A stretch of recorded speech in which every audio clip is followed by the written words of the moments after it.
What's up, Mustang?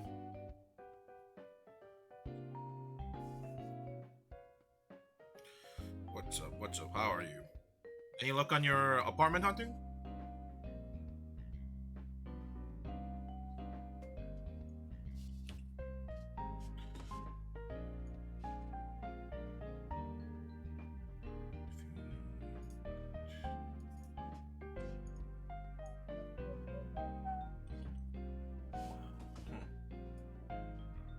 So strange.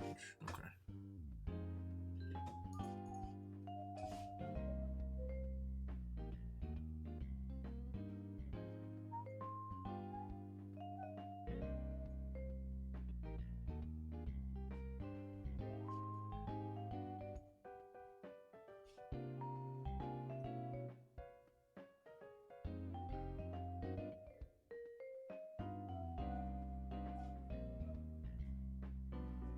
We're getting shine today? I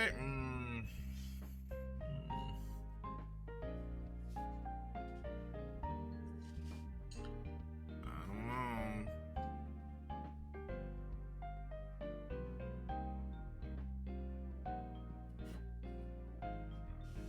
I don't know if we're getting the shiny.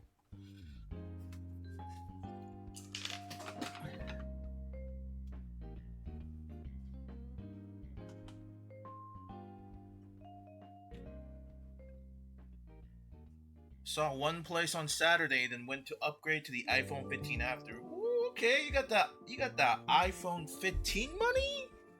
Ooh, what's up? What's up? You got that iPhone 15 money? Okay. Okay. It always takes me, I always upgrade after like a couple generations. So my first iPhone was iPhone 7, but before that I was using Galaxy Note 2, I think. So usually I don't know what year that was, but iPhone 7, and then what was it? And then I used the iPhone 7, so for about 5 generations. I've used the iPhone 7 until the iPhone 12 came out, and that's when I got the iPhone 12, and I've been using it since. So 5 generations, right? So I'm gonna assume probably by I'll just by that pattern, I'm assuming like I'll change my phone around 17 if it's still a thing by 17, right? Which will probably will be. So 2025, 2026, around there probably. So I'll probably get the iPhone 17 then. Who knows? But yeah. You went from the 11. Okay. That's a big jump. Yeah, I think 12 was the last iPhone before they swapped to Type C. So it's a little bit annoying because I have my a lot of my newer things require Type C. Like my Corsair mouse used Type C, but I put away in the box. This one uses like micro USB A or C. I don't remember which one what this one was called, but it was like it was one of the prominent ones around like 2010. I can't remember what USB type this was. My Logic uses that. My Apple charger uses Type C. My Belkin MagSafe charger uses Type C. Literally my GameCube thing uses Type C. Everything is slowly changing to Type C, and then this ancient like lightning bolt is getting phased out. It's really annoying. My Switch uses my Switch Pro controller uses USB-C, so Type C. So it's like at this point, it's definitely a lot more convenient just to have one cable. Like I have this. This is what I use to charge my my mouse. I have this plugged into my Switch port, into my Switch console, because all my USB's on the left, and I don't want a giant like cord. So I have like this tiny one, which is perfect. to charge my mouse when I need to. Oh yeah, your keyboard is now Type-C. So like everything is going to Type-C, which is good. It's great. But but now it's a little bit more. You know the one type of charger I did not like.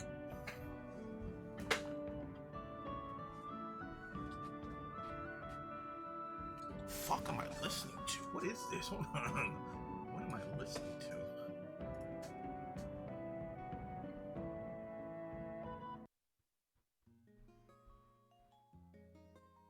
Sure. This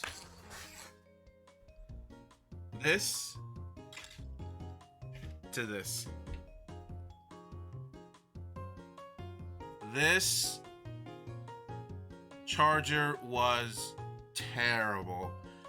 I hated this charger, man. Hated this thing. And I think this was the one they used for like their early, like first like 3 generations of iPods too, and maybe iPhones. I can't remember.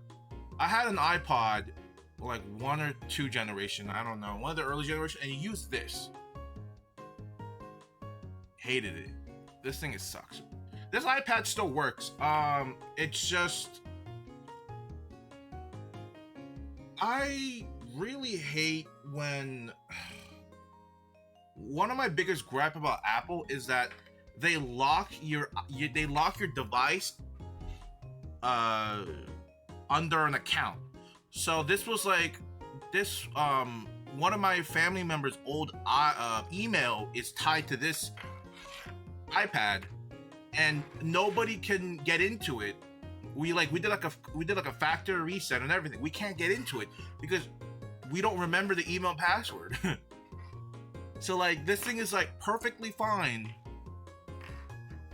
and I can't get in, and like so annoying. I don't know. Hey, good evening. Good evening. How are you? Perfectly functioning iPad. And the weird, hear me out. Weird thing is, if you were here earlier enough in one of my streams, there was a stream we did like a year or 2 ago, where I had like a table set up here and I was going through all my games. It was a cataloging stream, and I remember using that iPad as for TikTok. I think. So I don't know how the hell I got into it, or maybe.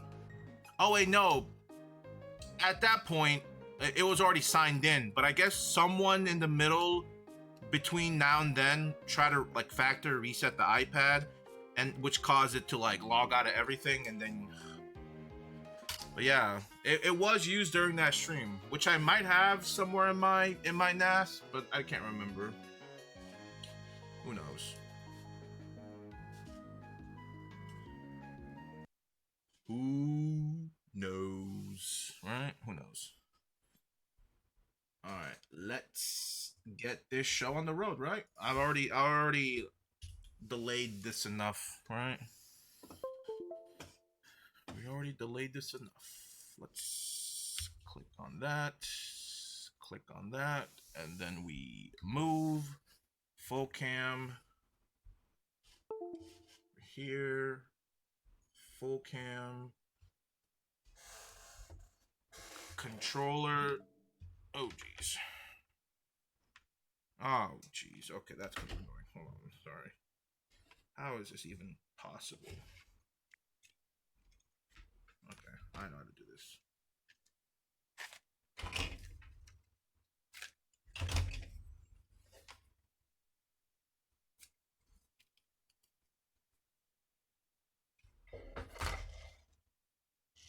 As much as I like this controller, I don't like the wires being so cumbersome.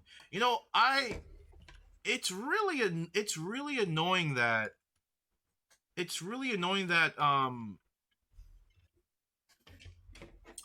I feel like things should be more. Oh, yeah, I forgot.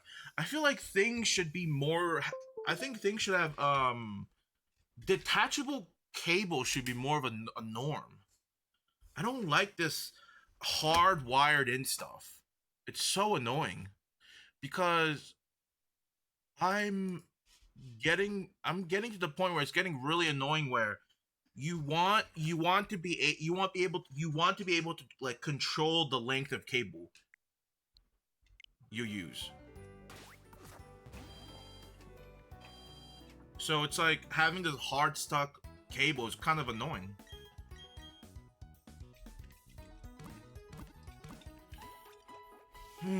But yeah, enough of that. How's everyone today? How's everyone today?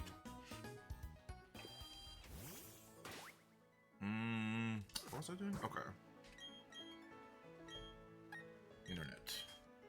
Good for a Monday. Good for Monday. It's great to hear. Great to hear. Yeah, so funny thing is that finally yesterday morning, one of like the financial apps I use for like stocks and index funds and is M1. And I was I swear to God. So my previous company we used for Roth and the retirement stuff was called Principal. And for the longest time I was trying to get all of my stuff from Principal into my M1 account. And that whole transfer process took 2 months. 2 months, like 2+ months. It was insane. And sure, I kind of did it at the worst time, right? It's like around tax season. So like I was talking to like a support person that was helping me transfer everything. He's like, "Yeah, sorry for not like emailing or messaging you because like we're in the middle of tax stuff." I'm like, which I get, but like, good God, it took so long, man. Maybe my experience might be different if I did it at a different time, maybe earlier. But good heavens. Good heavens.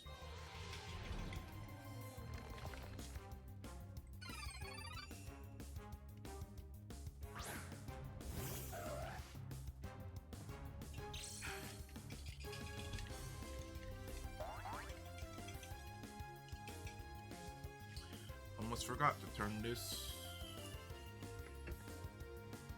Feeling shiny today? I don't know.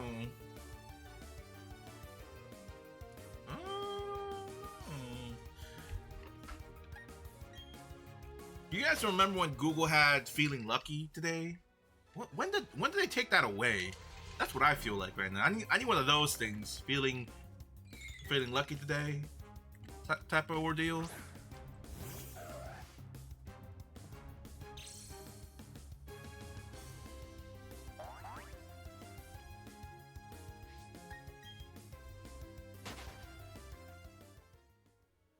Feeling optimistic. That's what was that. Was that what it was? I thought it was something with lucky. You're optimistic for now, okay.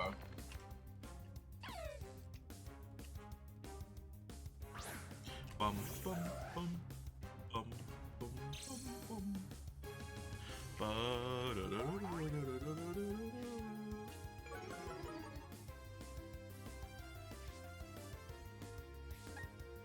Oh yeah, over the weekend,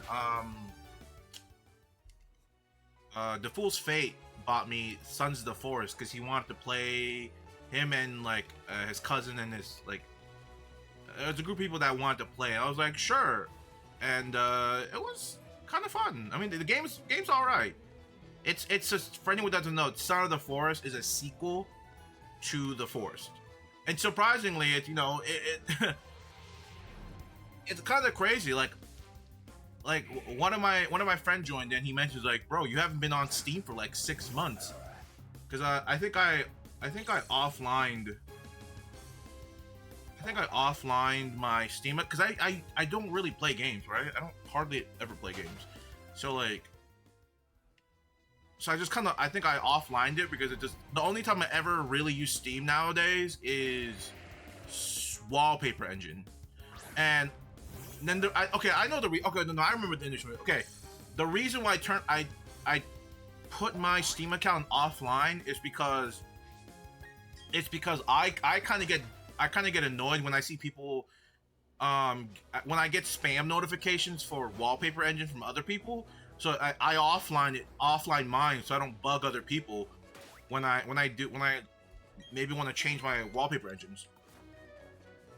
That's the initial reason I did it, but then I just never turned it back on. And it's been like apparently he told me it's been like 6 months that I've been online. Hey, what's up? What am I hunting? Anything. Anything.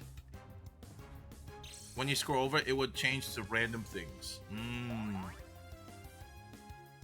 You know, they should do that again. They should have a button where it goes to just something random. Something like trending, but random. Just for people.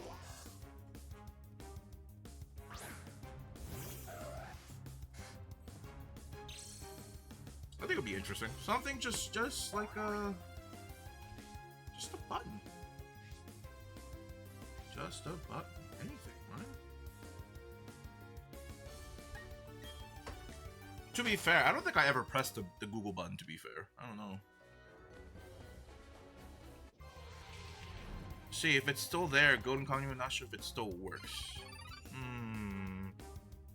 don't know. I'm kind of skeptical now. But yeah, sorry. Yeah, Sons of the Forest. It's pretty fun with a group of people, for sure. It's just like the forest. Shiny Munchaks, please. I'm not gonna look. I'm gonna hear the sparkle. Please, please. I hate my life. I hate my life.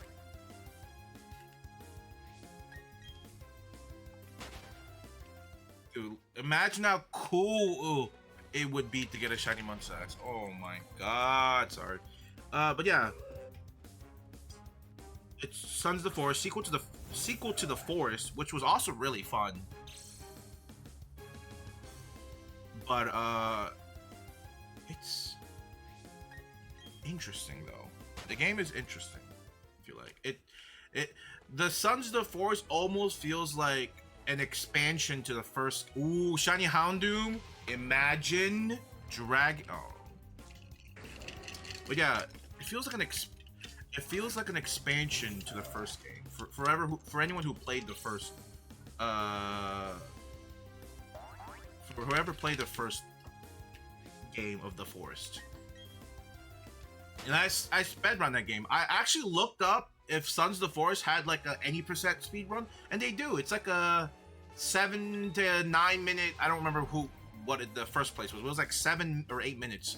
So that means if I do it, I could theoretically get it within 30 minutes, right? First couple attempts, and I'm sure I can like cut it down to like 10, 15.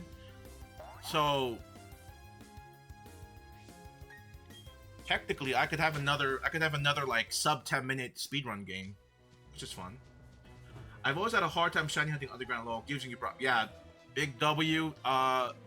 The only reason why I'm continuing with this Big W is because when I started this challenge, I didn't know what I was signing up for. I thought, oh, it should be fine, right? I'm sure like the community will be hunting Diglets and stuff like that, but I got to this portion way too late because I was so busy hunting for the starter. By the time I got to this area, the game was like dead and irrelevant. So I kind of did this myself. But I already have three shinies Big W, so like I'm kind of locked in. Like it or not, I'm locked in. Pessimistic starts at 9 minutes in. Damn. Any good? You're talking about the Forest?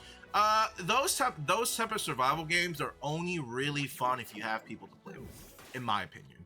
Some would say no, like it's fun without it, but like it's fun with people. Honestly, excuse me. I don't think I'll ever play a game like The Forest or Sons of the Forest by myself. Like I don't think I'll ever go out of my way and play it by myself. Nor would I go out of my way and buy it just for me to play by myself. I would need somebody else to play with for me to buy it. Like, but like, you know, it's but like that doesn't mean it's not a good game though. Like if you still play it by yourself, it's a really it's a fun game.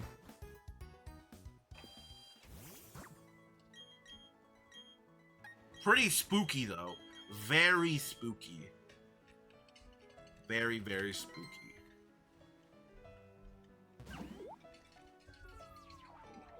Pretty like some like really just gut-wrenching parts of the game. I mean, it's ooh 35. It's essentially like you're on an island. The first one you land on an island. An airplane crashes into an island. That was like some sort of science experiment or some stuff like that. And the island is just full of cannibals and stuff like cannibals and like mutated mutants and stuff like that. It's very similar to the second one. You land on this other island and it's full of like cannibals and then like deeper you go, you like mutants and stuff like that.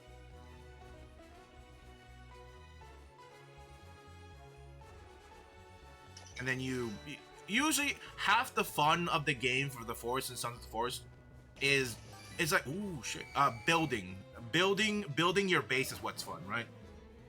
Getting like a nice safe cozy place. Like you said, fun with friends, boring. I don't necessarily wouldn't say it's boring. It's for me it feels it's just I don't really like playing horror games by myself, especially games with like jump scares and stuff like that. That just kind of irks me. So for me, I don't play solo. But my friend and his wife, they love the Forest and the Sons of the Forest. They play together and then they play like solo, and they're completely okay with it and they enjoy it very much. I just don't like that kind of horror solo atmosphere. So it's more of a me thing, not a game thing. I don't really like jump scares. Or like maybe oh shit, I thought that was a Pokemon. I was like, why is it moving so fast? I guess hey, what's up, Miley? Hey, back into the mine. But yeah, it's not really the Forest does have some sort of jump scares, but like it's mainly like a slow creep of dread of like scariness, and you know something's about to pop up and just like ruin your night kind of ordeal. Like something's about to happen at like ooh shiny magnemite at like the next upcoming corner. Ever played Rust? Never had it, but watch a lot. I did have Rust for a little bit, but I refunded it. I know what a type of game it is. It's if you don't enjoy being part of like griefing, you don't really enjoy it. I didn't really enjoy the constant cycle of griefing and then getting offline grief, then having to grief other people constantly, and getting my shit just ruined because I wasn't looking. Sometimes I don't know. I don't mind PvP games, but I don't know. I just never really got into Rust. I have a friend who's into Rust, but I'm just not. I don't really vibe with it. But I mean, I do. Whenever Twitch does like the Twitch rivals with the Rust stuff, like a few years back, I did watch those stuff. Like I like watching Twitch. I like watching Rust content. I don't remember who it was. Hold on, let me look for it. There was a point in time when I was watching a bunch of Rust YouTubers, and like some of them had some, and I think the reason why I was so drawn into it was that some of them really had some really nice editing, kind of paired with it, and I really liked that.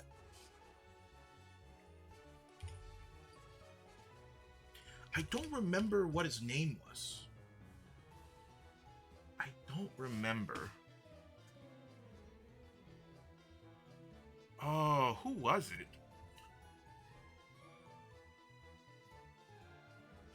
am I getting?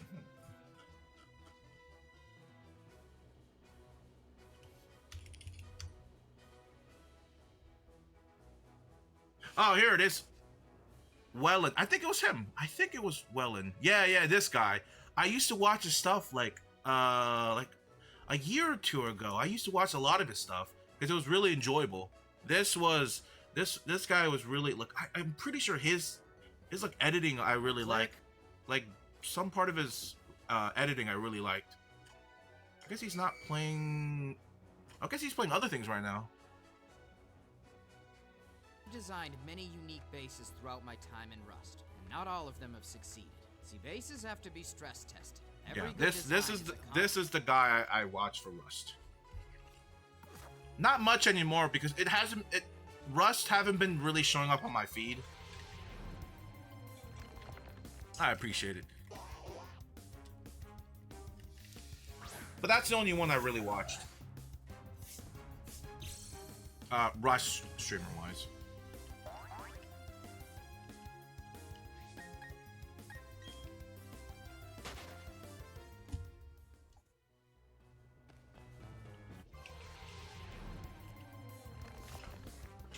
Honestly, I feel like the reason why I can't get into like Rust, in my opinion, now that I just think about it, is I think it's just a time commitment of having to learn something from like scratch to somewhere at a competent level. Cause sure, like I know how to do the you know your moving and shooting ordeal, right? You could always practice like your the recoil and stuff like that. I get, but like everything else, like all the little minute stuff, and then having to learn under because technically you have to. I mean, maybe you could. I don't know. Maybe you can create like custom servers where you can practice building and stuff like that fast, or like the optimal build, or like optimal setup, blah blah blah. But like having to go to like a pub, like in the beginning when I first played it for like the first hour, like me and my friend went to a public lobby and we were trying to learn under like getting harassed, getting griefed, trying to learn. And that would also means like it was a type of game where you needed to do outside research a lot or outside practice. It was one of those games, and I just don't know if I had the time. I just don't know if I had like the time commitment to do that. And I think, yeah, because I was still in school when I tried Rust out, and I was like, I don't know if I want to do this and go to school. Like, and it's because initially I wasn't really sold on it, right? Because the thing is, if I wanted to play some sort of like a PvP-esque game that runs on a similar engine, I was more a fan of Ark. Ark was something that I could vibe with because of the dinosaurs. I love the dinosaurs, the whole dinosaur aspect, and then having them as like a tame. That's what I liked a lot. So I was like super okay with playing Ark and then learning things about Ark because there were things I could enjoy. It wasn't just guns and C4s, and then like oil rig ship raids or whatever. I really like the dinosaurs. Are they on Arc 2 now? I'm not sure. I am not sure, I'll be honest. I haven't been keeping track with it. That's a lot for that's for a lot of these new games like Path of Exile. Yeah, that's something I wanted to get into too. But it is a lot to go into. And I feel like that's why I think I understand why people always just kind of revert to games they played as like a child or young adult. I think I understand why. Because I tend to kind of follow that pattern too. Right? I play Smash because I got into it early. And then Smash kind of transitions. It can generally go back and forth from like the oldest version to like the newest version. Sure, there's slight mechanic difference, but like you're still kind of at home. Man, I want to hunt something other than Dialga. When I rent the Palkia later on the story, I'm just gonna catch it. I'm not gonna. Actually, no. Is this game like Platinum? or was it platinum? Or can't I just kill, can't I just kill Palkia and Dialga in the story mode and then come back later? I remember that being a thing for one of the games. I don't know if it was present in Diamond and Pearl or if that was a platinum thing. Or maybe it's not even in this game. I don't know, but it'd be ideal if I could come back to it later, but if I can't, then I'll just catch it and I'm not really gonna worry about it too much.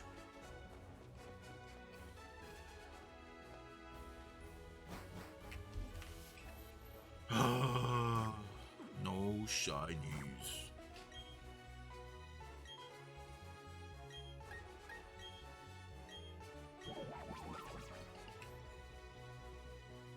Bum bum bum bum. And I think that's kind of the reason why I didn't really jump on Power World, in my opinion. I think I just didn't want to bother learning a whole bunch of new things from like scratch. Like I get the general concept of like flying and shooting and catching, and then like, but then you also have to learn how to do all of the auto farming with your powers.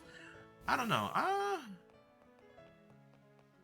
It's definitely things that's called being old. No. I think I'm just more time conscious. I feel like at a certain point, you could be young when this happens, or when you're...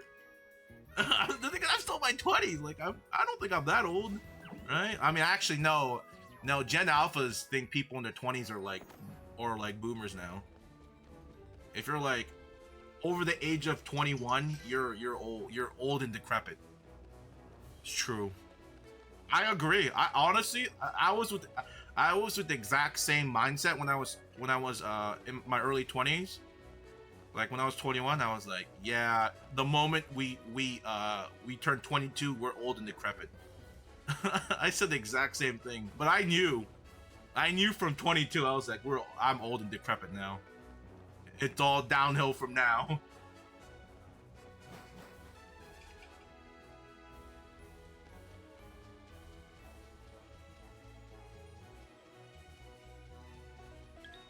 Blue pincer. I'm not gonna get it. Nope. True. 48.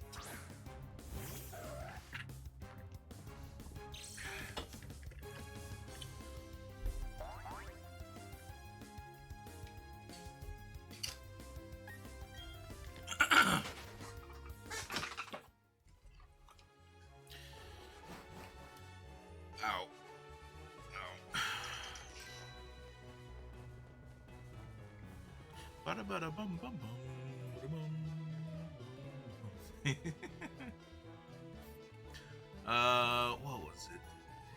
Is there anything else? No. But yeah, sorry. Now back to what I was saying. The whole like, yeah, playing what you're comfortable with. Yeah. It's strange.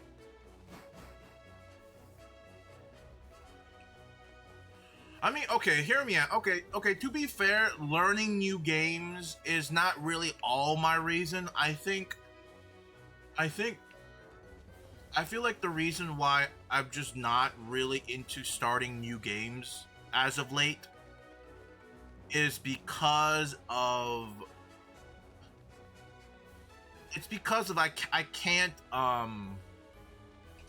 I can't give the game my full attention. Because sometimes something happens and I play a different game instead, and that game becomes kind of backlogged in the back, and I hate doing that, so I don't start new games. Right? That is why I don't really try to play new games. Or like really popular games that I should have played by now. Skyrim, that's a recurring topic.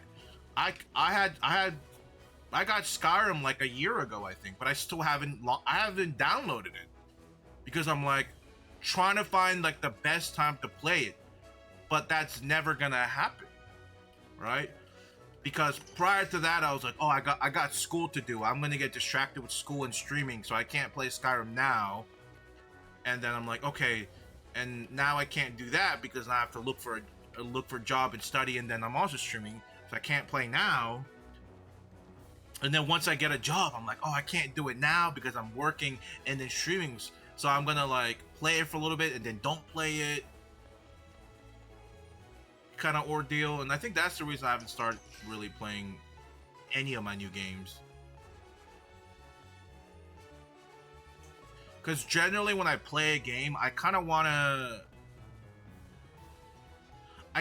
to like play continuously so I don't forget something, or I don't like forget a control or some sort of like efficient like set of controls I had set down for certain moments. Like that's what happens. Like, but yeah, 120 enough. Well, Pokemon's not that difficult to drop and pick back up, to be honest. It's not that difficult. And to be fair, I've played Diamond and Pearl a couple times, so like this isn't a new game. This is like old game. I can pick up old games back up and down with no problem. But like new titles, like that's like story filled or like some like not very used to mechanic. That one's a little bit. I try to go in one go if I can. Like I mean, a recent example is Fallout New Vegas. I talked about it before in stream, but I was going through the DLC, and I think I mentioned this about like 2 months ago. I was going through it, but I was going through Lonesome Road, and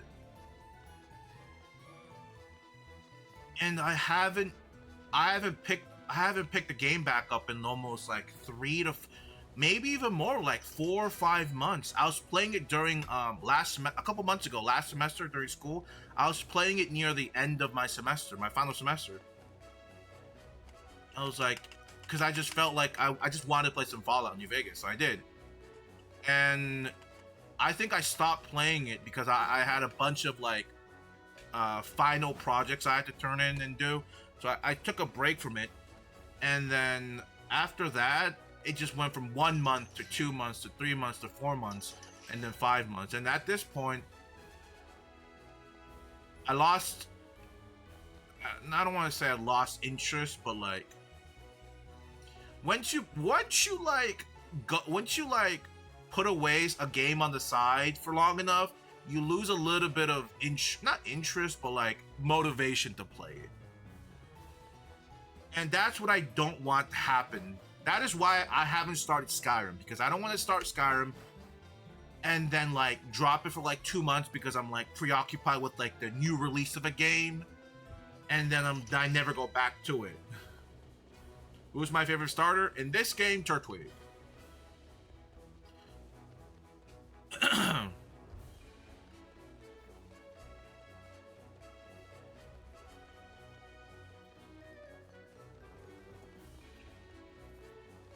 It's hard. It's hard. That happens to me on Assassin's Creed Origin. Wish I would have finished it. Yeah. Luckily, I've only played the first one for a little bit, and then I haven't really played it at all. I do want to try, what's the one in Greek? There's the one like the setting was in like ancient Greek or Rome. That one always interests me because I really enjoy like ancient mythology revolving around Greeks and Romans with the Roman gods and the Greek gods. That's why I kind of took Latin in high school. I took the dead language Latin because like part of the things we learned more about Greek stuff, Greek mythology and Roman mythology. I really liked it. All right, like Caligula, right? He's the emperor that declared war on the sea, and then he took his army and went to the sea to fight Poseidon, I think. I can't remember exactly, but he declared war, and then he sent him and his soldiers to death by marching into the ocean. Like, come on, does it get any better than that? Greek mythology 8, could watch movies all day about. Yeah, great stuff.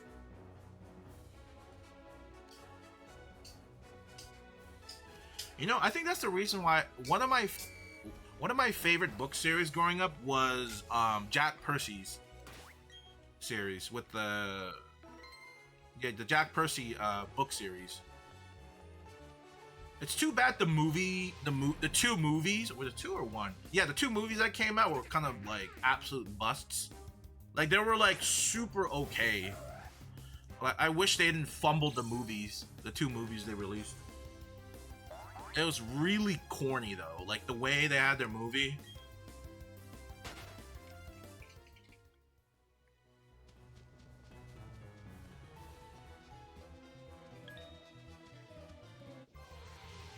Jack Percy and the Lightning Thief. And then I forgot what the second one was. The second movie was called.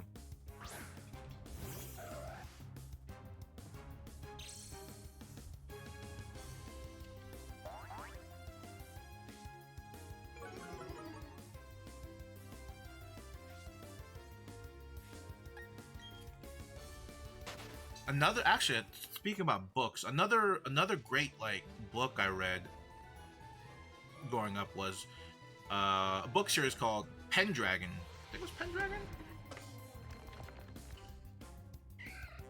It's been a few years since I. Yeah, it is Pendragon. Yeah. Those were great books. A New Hope, was that it was? But yeah, the Pendragon book. I think the Pendragon book novel series, I read everything but the last book.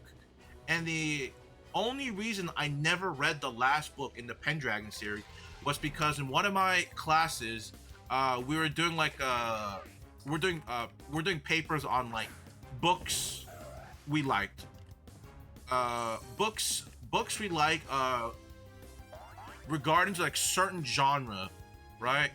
And I think somehow, I don't remember exactly what mine was, but I did mine along my book report was about something along the lines of like short stories of like actual like the short stories like of the stories, that short story that Disney's based off of. I can't remember what it was. It was like something along with brothers. Let me see if I can remember. It was. Let me try to get this cleared first.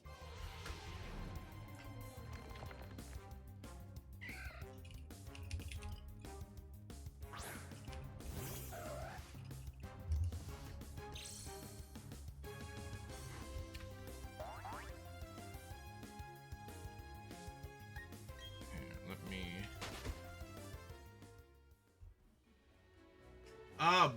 Grimtails, brother, was it?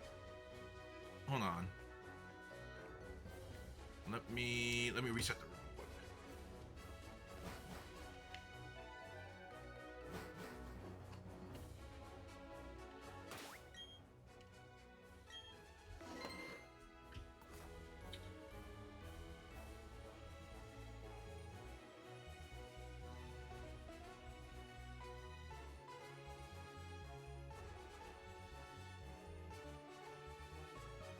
Yeah, I did something along book relating to Brother Grimm's fairy tale, which is what Disney took and then they Disney-fied it.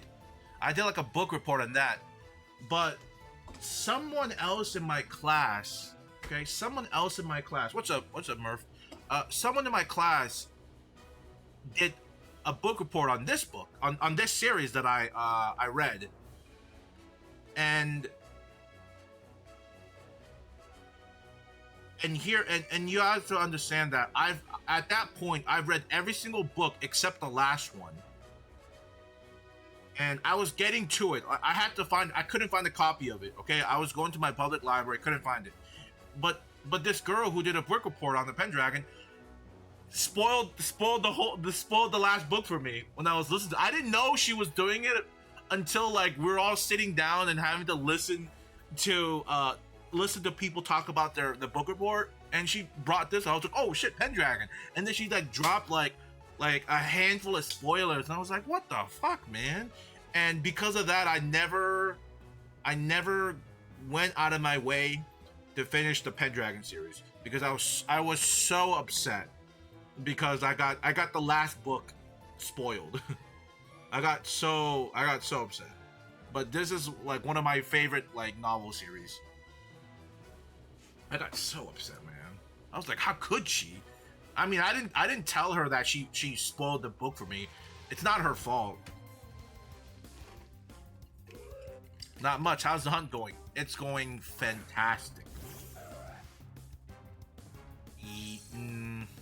It's going fantastic for what it's worth.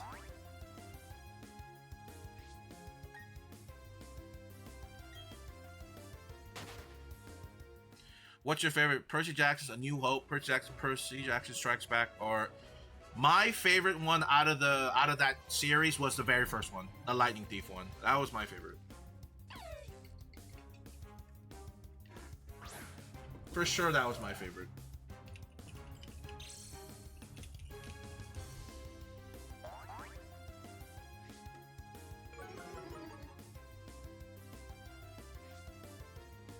Or whatever. Sorry, whichever novel that's whichever novel that was.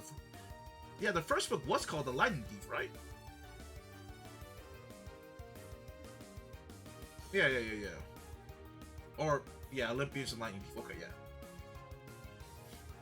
The movie was so bad. Oh God. God, the movie was so bad. There was like so much plot hole and just like random like nonsense and like.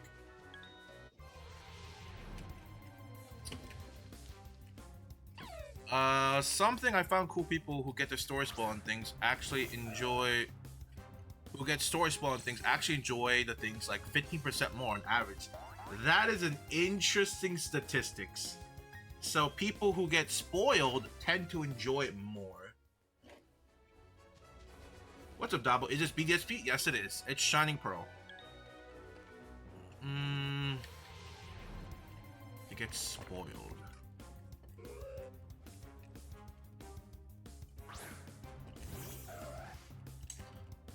That's interesting. Hey, Osh! Dude, long time no see, Osh. How are you? Good to see you're back. I know you're trying to ice out the stream until I got a shiny, but welcome back to Purgatory. We still haven't got a shiny. Welcome. You thought we were done by now? Nope. Nope. You in here? You're in the trenches with us right now. 15%. I'm trying to think if there was ever a situation where I enjoyed it more, where it made me enjoy it more. Whenever I got spoiled by the book, I was very sad, mad actually. I don't know if there was. I don't know if there was a time I enjoyed something more because I got spoiled.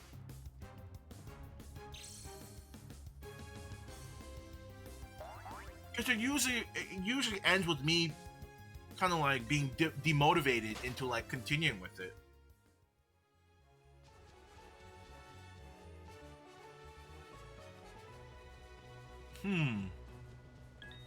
That is a fascinating statistic. So 15%.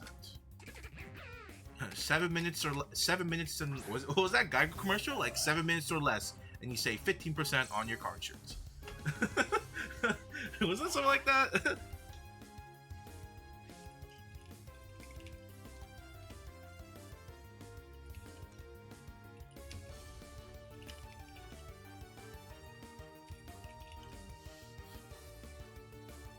I don't know which one it was, but it was something along the lines of that. Hey Osh, how are you? How have you been?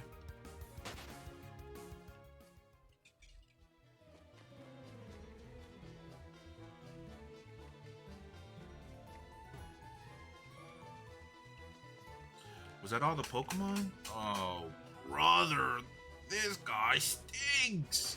Can't even find a shiny after almost 1,500 encounters? Oh, brother. Come on, man. This is modern odds. You still can't find a shiny? Oh, brother. Oh, shit. Shiny? Damn, that would have been so funny. God damn it. It would have been so funny if I got a shiny there.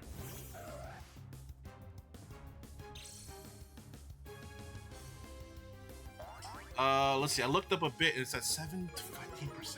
That is fascinating.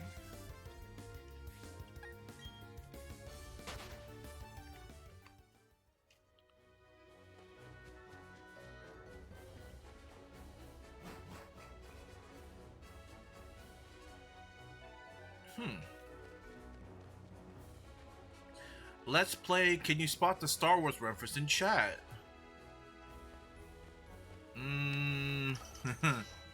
Good try. I haven't watched Star Wars. I mean, I know your pop culture generic reference of Star Wars, like the Force and like May the Force be with you, and like Anakin is Vader, and like I know that's that stuff, but like I think I've said it before. I think the only thing Star Wars I ever watched was a little bit of Clone Wars when it was on Cartoon Network. When they animated Clone Wars for like a little bit, I watched like a part of an episode, and that was it. And then the Star Wars Episode 1 Racer. One of the best racing games. One of my favorite racing games.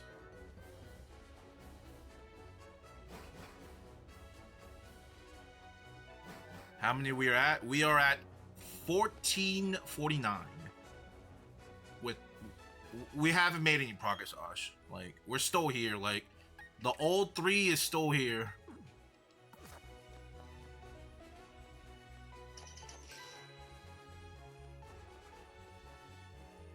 I think we're like 30 to 40 hours dry, Osh. Which is just dreadful.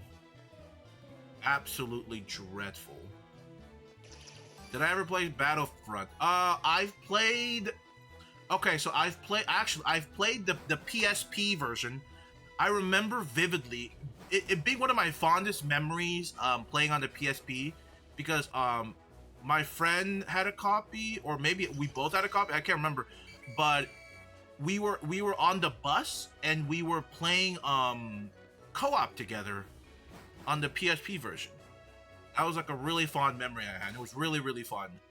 That, and then I played like the one that came out a couple years ago. That was it, Battlefront 2 maybe, like the absolute bust.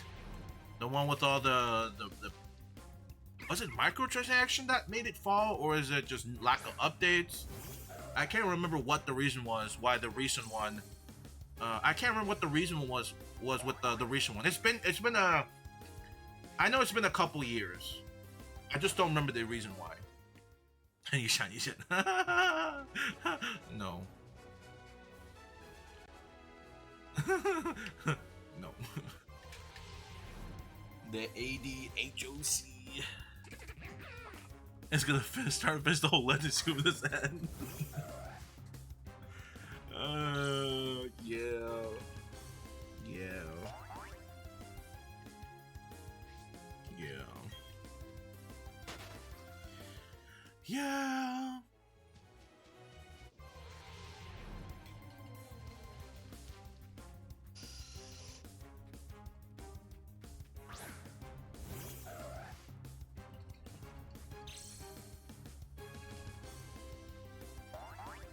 You don't know what the reason was for the recent one. Say that 5 times. Wait, what? What recent one? The Star Wars?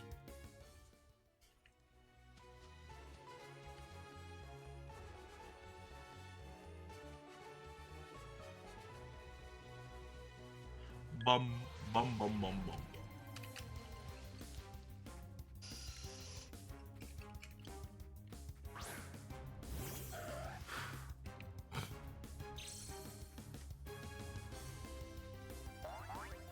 Well, at least on the brighter news with Pokemon, I'm going through the Legends Arceus videos footage, and I'm like slowly like I'm going through them and kind of like writing down generally what's happening, and then I guess I'll write a script based off of that. I think.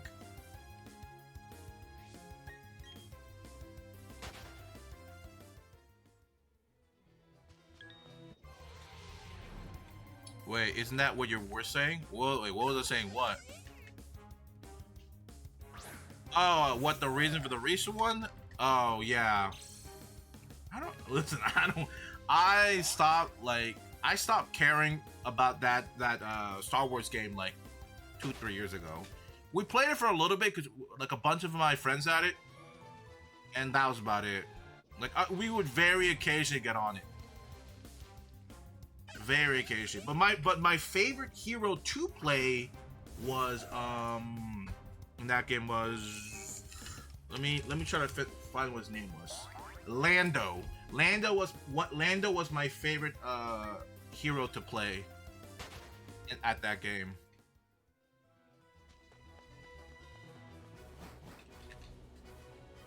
Lando was my favorite.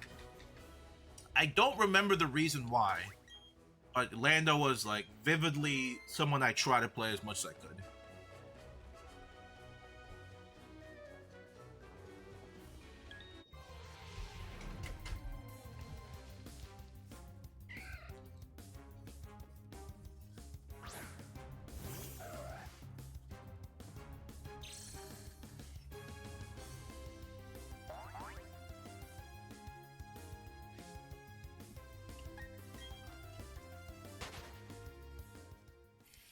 Give it up for day 15!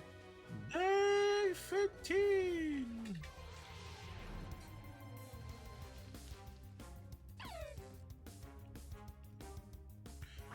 Day 15. Give it up for day 15.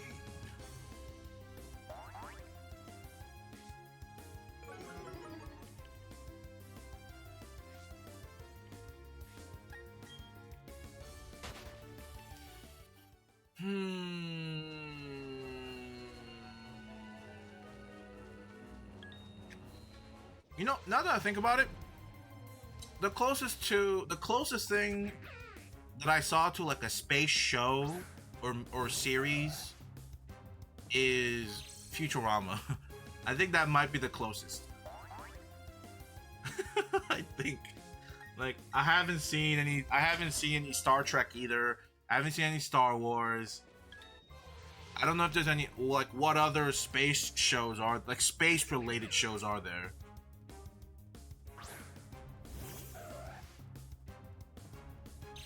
Right? I'm just gonna say Futurama's better. As a space related show and then planet visiting related show, Star Wars is better. I'm sorry, god damn it. Futurama is better. Rick and Morty count? Does that count? I guess so. I don't know. Would Rick and Morty count as a space show? I mean, hell, if Futurama counts, I guess so. Yeah. I like Futurama more than Rick and Morty.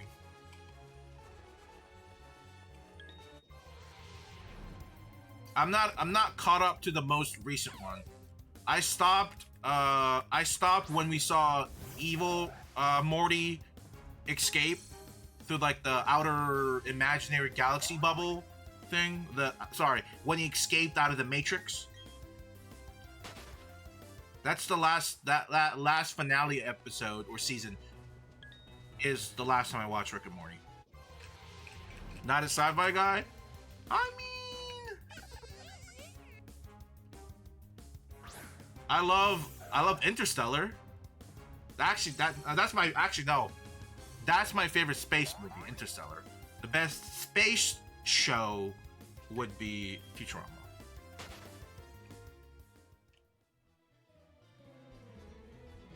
It's okay if you're not smart to cover Rick and Morty. Oh my god. I didn't know we had a chat full of snobby Rick and Morty people. Alright. Futurama is better. There's no way. There's no way. Okay. There are some good moments of Rick and Morty, okay? Not Pickle Rick, because Pickle Rick is overdone.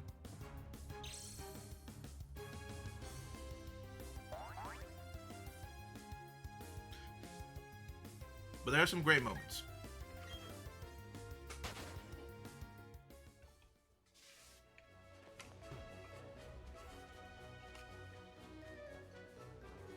See, whenever I think of sci-fi space movies other than Interstellar, the first thing that pops up in my head is that 80s movie, is that 70s or 80s movie about those, like, the big bug invasion.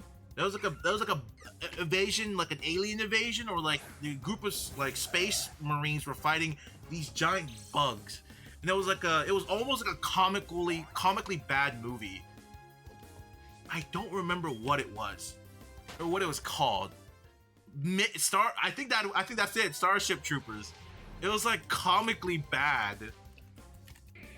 Maybe it was good when it came out, but like it was so comically funny nowadays, in my opinion. That's what I think of when I see space movies nowadays.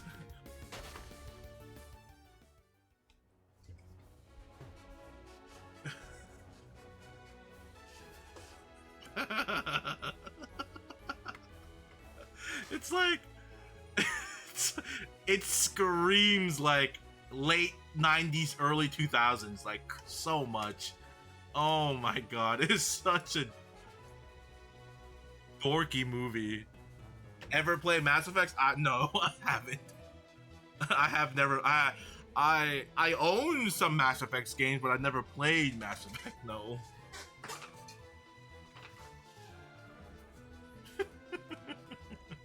I don't know what like the 80s and 90s obsession was with like big oversized bugs being like their vision of aliens or invasive species at one point.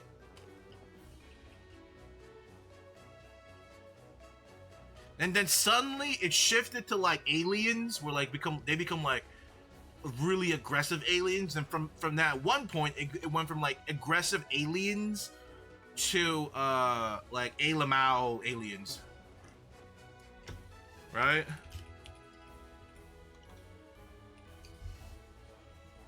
Like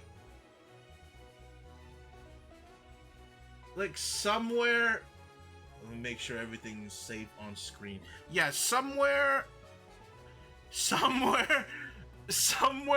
along the timeline, it became these funky flesh-skinned Alamau aliens. I don't know what happened.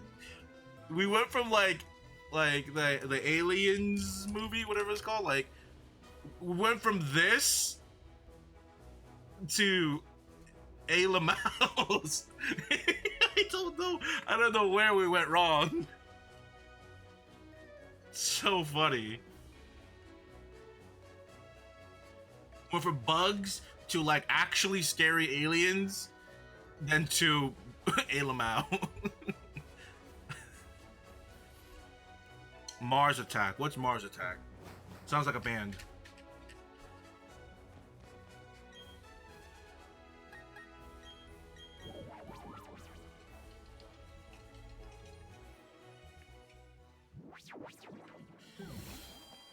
Okay, hear me out. You know, how about you guys tell me some of like the most like top of the line acclaimed sci-fi movies? Other than like your generic like other than your generic like Star Wars. Except that and Star Trek.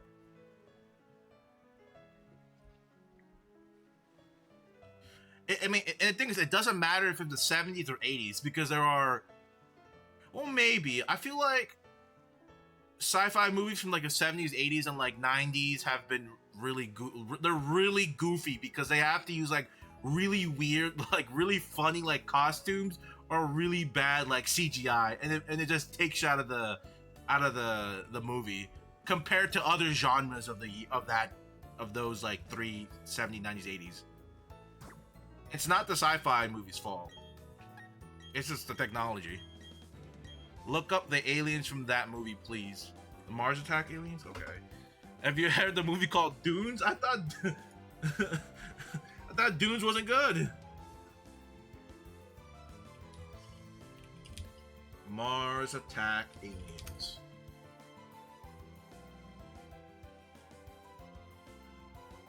Oh my god. What the hell? Oh, I know these aliens. Oh my god. There was a meme I saw. There's a meme along with, oh my god, what was that meme? There was a meme. Oh, hold on. No. There's a meme that goes along with this. I don't.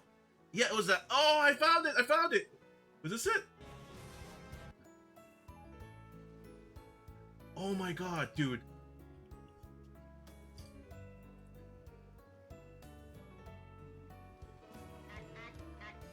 I found it. Yeah. No, I know. I've seen this movie. I've seen clips of it.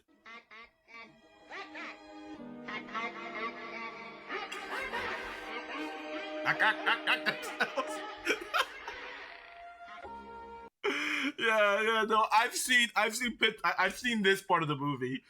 Oh my god, dude. Oh my god, that's so funny. Dude. Oh my god. You saw Dunes last night? The first one or second one? My life has been changed forever. Oh, did you get the popcorn too?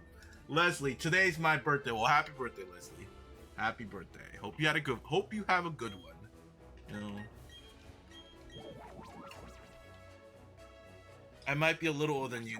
That is now apparent. No, I just don't watch movies. Okay. I'm cruising at a cool 48. I just don't watch movies. Like, I'm just not that big of a movie buff. Like, okay, I did this like maybe last year. I got to the point where I was so bad at, like, I didn't know what to watch or what I needed to watch. So I went to IMDb, and I went to the top 100 movies, I think. So sorry, I went to the top 250 movies, and I went down the list and just watched the movies, and like, I didn't watch. It was so bad that, like, there wasn't a point of the list where I actually I was able to skip a movie. I had to watch like all of them. But because of that, because I did that, I've watched some really great movies, and I understand why they're so good. Like holy moly! Like, I understand why these, like, movies from the 70s and 80s are so freaking good. It's insane how good they are. Like, I was taken aback by how really enjoyable the movies were. Really, really enjoyable. Let me show you, for example, like, I saw Shawshank Redemption. So this all happened within last year. Early last year, I think. Early 2023. So it hasn't been that long, right? I saw Shawshank Redemption for the first time. Great movie. I saw The Godfather. Amazing movie. I already saw The Dark Knight, so I didn't have to watch that. I think I watched it. I can't remember, but, like, I can't remember. Did I watch this? No, I didn't watch that. I watched that before. I've already watched it before. Watched Pulp Fiction for the first time, like, all the way through. I've watched bits and parts of Pulp Fiction, or, like, I started Pulp Fiction, but I never finished it. But when I was going to this movie phase, and I saw Pulp Fiction all the way through, and, like, wow, like, I already knew Pulp Fiction was a great movie, but, like, after actually finishing it from, like, start to finish without any interruptions, like, mind-blowing, okay? Mind-blowing. Lord of the Ring, I've already saw the Lord of the Ring trilogies. I think the Lord of the Ring trilogy is my favorite, like, trilogy of all time. I didn't see this. Wow, the Dune's up here. That's crazy. What the heck? Already saw that. Saw that. Did not saw Fight Club. Already saw Inceptions. I skipped Star Wars. Already watched The Matrix. The Goodfellas. What a great movie. Like, I said it before, but I have this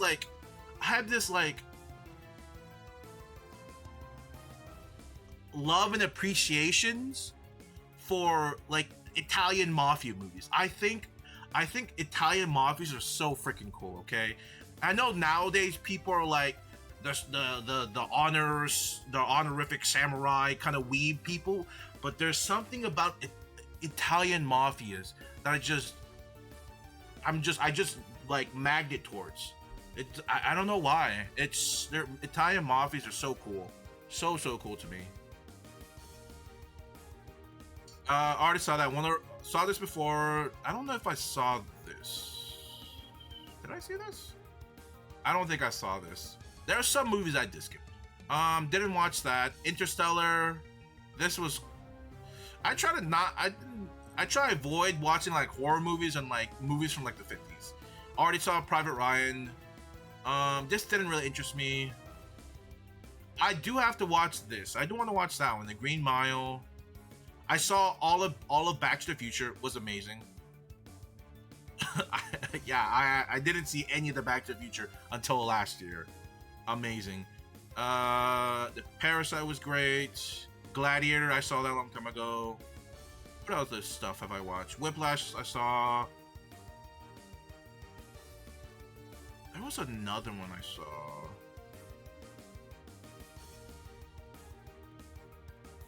Sunset Boulevard, I saw that for class.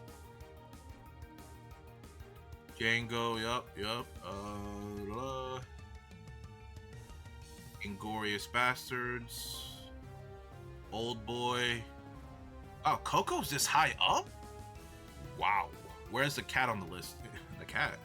Toy Stories. Braveheart was a great movie. Braveheart was such a good movie. I think I rewatched Braveheart like 20 times. Because like we had it on DVD. This and Gladiator, the one from earlier. Those two movies, I think I watched at least like 20 times. Joker was great. I saw Good Will Hunting. This was another movie I saw last year. Well, I understand why Matt Damon and the other guy won an Oscar for this. I don't know if oh god, his name. I don't know if Robin Williams won an Oscar. Ben Affleck, that's what it was. I don't remember if he won an Oscar, but I think these two won an Oscar. I still haven't watched Oppenheimer. I gotta watch it. Still gotta watch Barbie.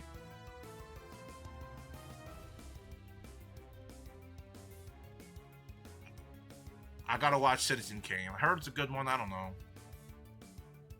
Full Metal Jacket was a good one. Up to Kill a Mockingbird.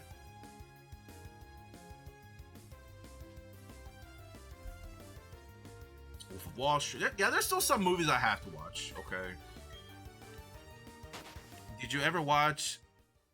I don't think so. I have no idea what that movie is. I don't think I've ever heard that movie.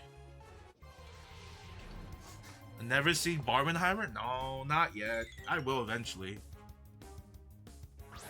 See, the thing about movie watching for me, you got to get me at a good time, and then I'll usually blitz movies, like a bunch of movies. I'll go all at once and just watch all of it, like a list of movies.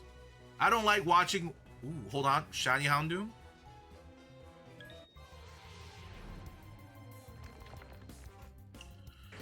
I don't like watching movies. I don't like watching one movie then like watch another one next week. Unless unless we're talking about like a new release movie, but like old movies, I don't like watching like one movie then wait a week to watch another movie. I kind of like watching like one movie per day, like back to back to back usually.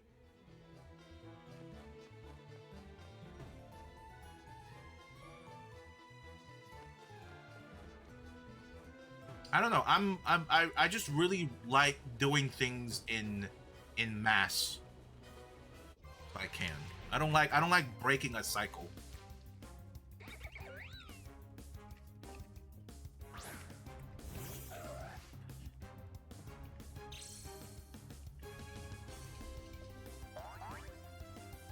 But yeah, but back to the topic, what is a sci-fi movie that you would what is a sci-fi movie you would like recommend that like you have to watch before you die kind of type deal?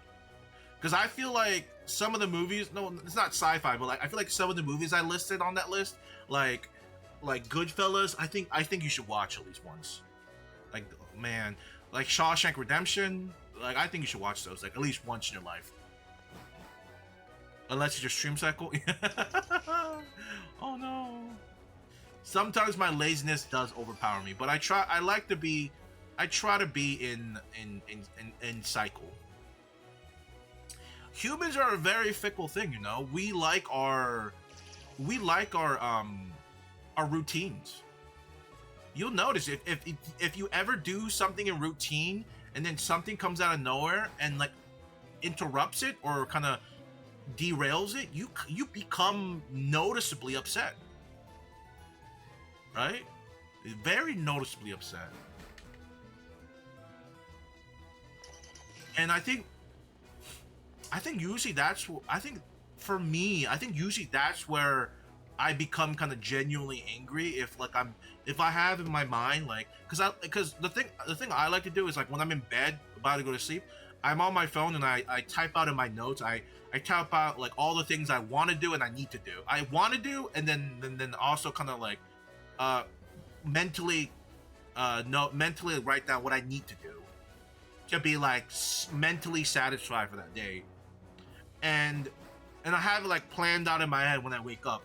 But at any moment something happens that like completely just derails that my needs to do by a certain I like to do certain things by a certain time, and if I don't get it all done by a certain time because I got disheveled by something else, then I it does sour my mood, especially it does ruin my mood, unless it's like an emergency or something, like, right?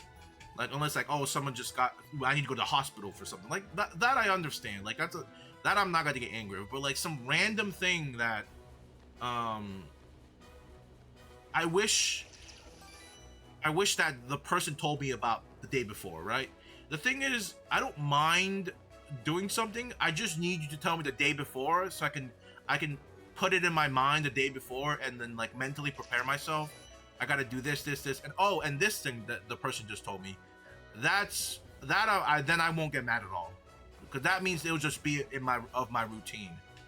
But like if it's something that I didn't list before or was informed ahead of time, then I do get annoyed. I'm not gonna say angry, but I think annoyed might be the right word. I like Edge of Tomorrow. What's Edge of Tomorrow? Hey, can you loan me $250 on Wednesday? Perhaps. I mean, depends on the situation, right? It depends.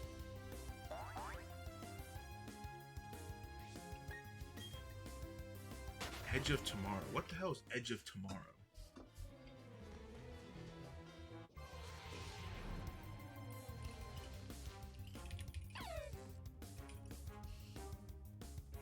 Ooh, okay.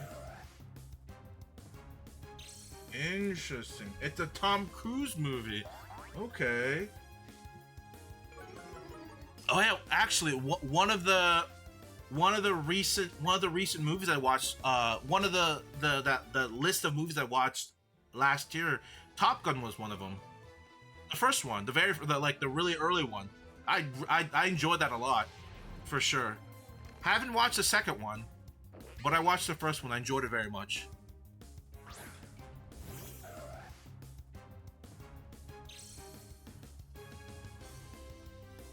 As soldiers fighting aliens get to relive the same day over and over, the day restarting every time he dies. Okay. That is a pretty common trope in like anime and mangas, so I'm not very foreign to me. But look, it definitely looks interesting though. I'll bookmark it.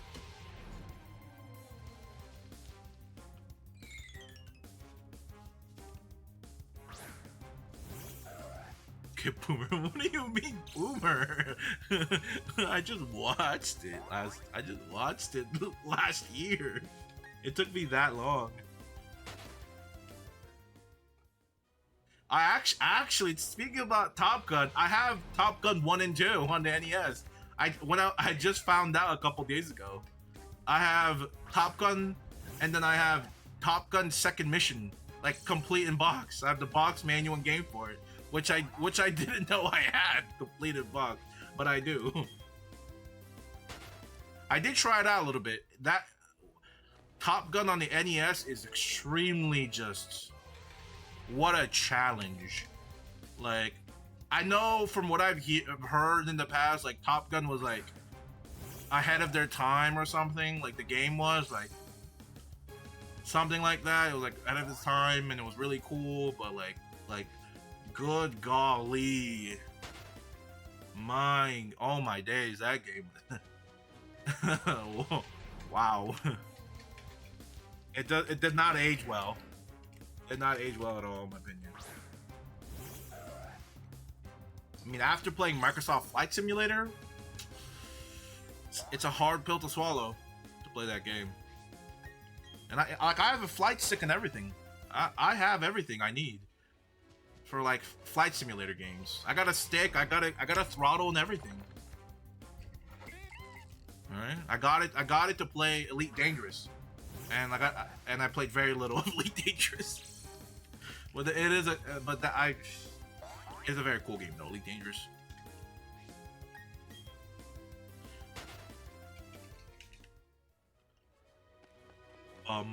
Let's reset the day. Oh, hold on. One more encounter, then we'll reset. Please don't run. Oh my god. There we go. The second movie. All I know is the second movie, he reunites with Goose's son. Something like that.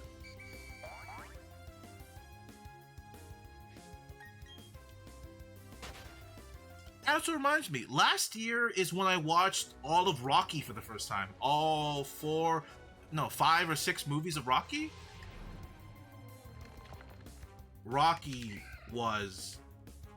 The Rocky movie series was great, okay? Other than like the last few ones, the last like recent ones, but like the first like 3 or 4, beautiful, okay? I feel like the Rocky movie should have stopped after when he beat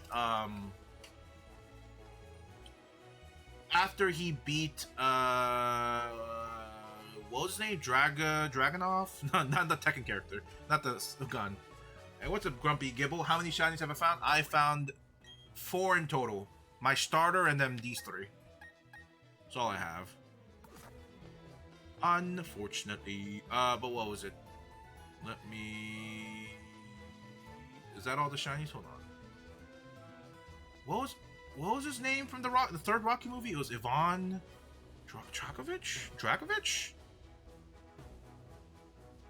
I can't remember his name, but like he was a Russian dude, and the reason why I say that they should have stopped there because Creed would have still worked, and I also really enjoyed Creed.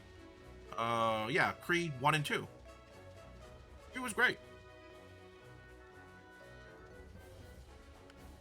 Like Creed was such a good like successor to the Rocky movies. It was such a great like passing of the torch. Drago. Was it Drago? What do you mean? I love the Creed movies.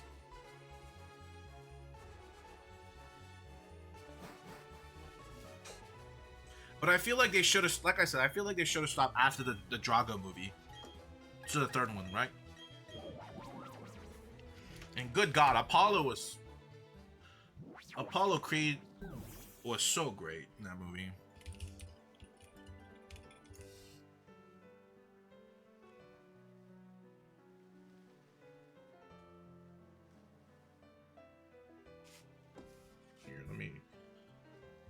just get into a lobby. There's a third with redacted majors. A third with redacted majors. What does that mean?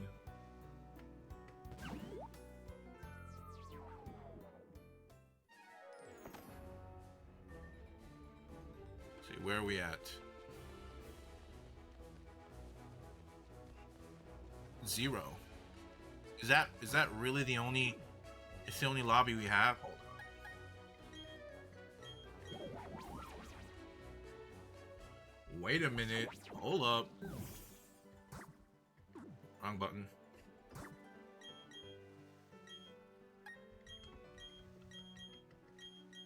Oh, you're right. Redacted majors. I forgot. Redacted majors. Oh man.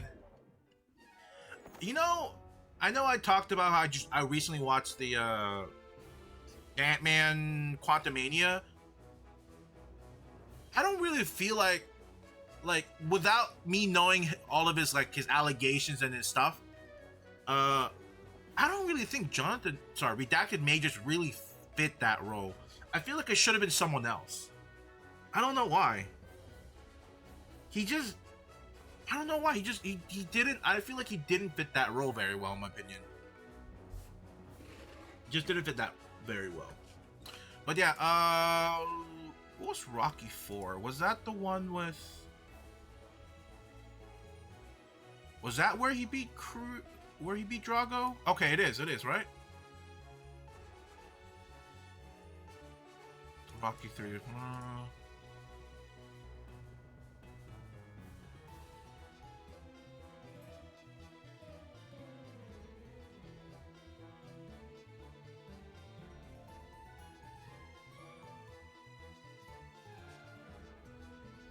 And Rocky 5 was when he had Tommy Gunn. Okay, so 4, excuse me. So 4 would have been the perfect stopping point.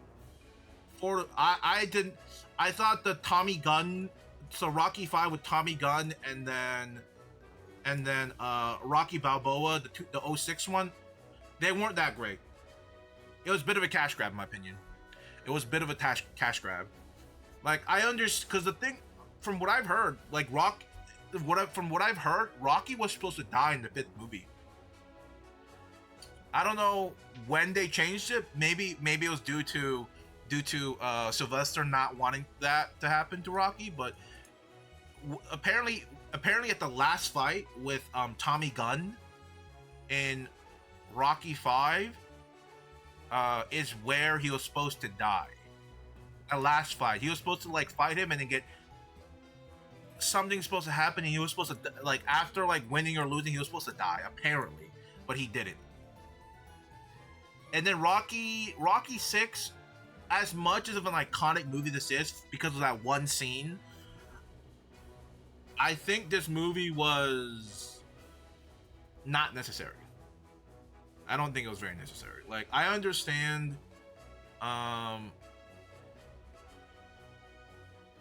I understand the message of the movie, but I feel like it could have been done with Rocky 5.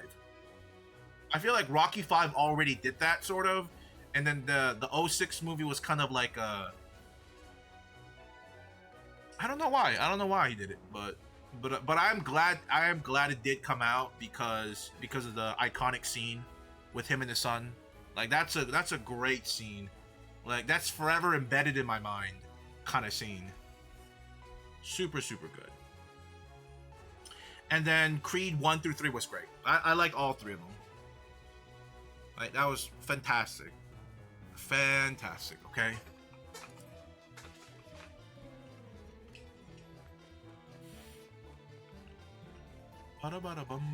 Dude, there's nobody in these lobbies. Terrence Howard. Is Terrence Howard the one from Men in Black? Not Men in Black, sorry. Bad Boys? No, it's not him. What was the guy's name from what was his name? I thought his name was Terrence. It's not Terrence? Martin Lawrence. There's a similar cadence to their name. Terrence Howard and then Martin Lawrence. I think it's the last name and their first name that confused me. Lawrence and Terrence. Their first and last name made me confused. I thought that's who we were talking about. Lawrence and Terrence. Terrence Howard. I remember him being the last time I remember him being part of the movie series was Iron Man, right? Because other than Iron Man, he was like the last big project he was part of was Empire, but that was a TV series, wasn't it?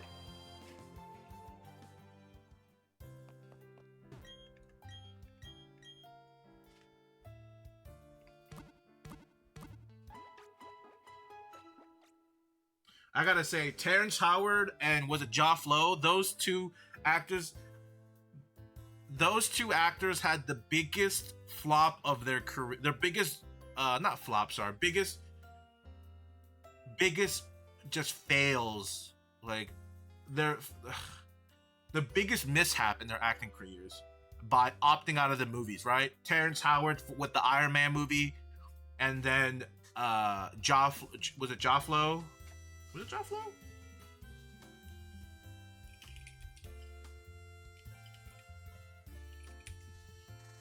Sorry, Ja Rule. My good. I don't know where I thought Flo. Ja Rule. When Ja Rule didn't opt in for the next movie, for the Fast movie, like those two are like iconically the biggest two flops of not continuing those roles, man. I mean, to be fair, like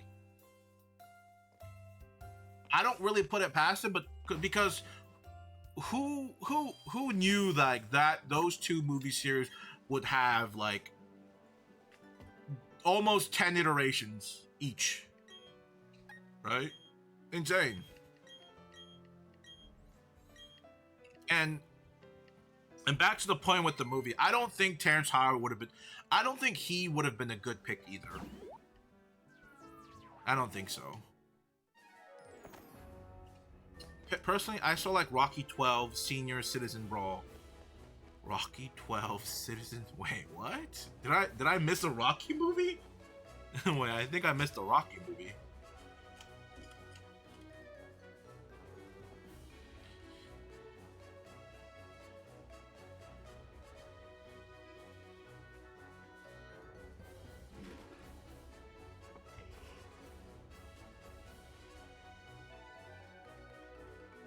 I'll be honest, other than Empire, I don't know any of these movies or TV shows.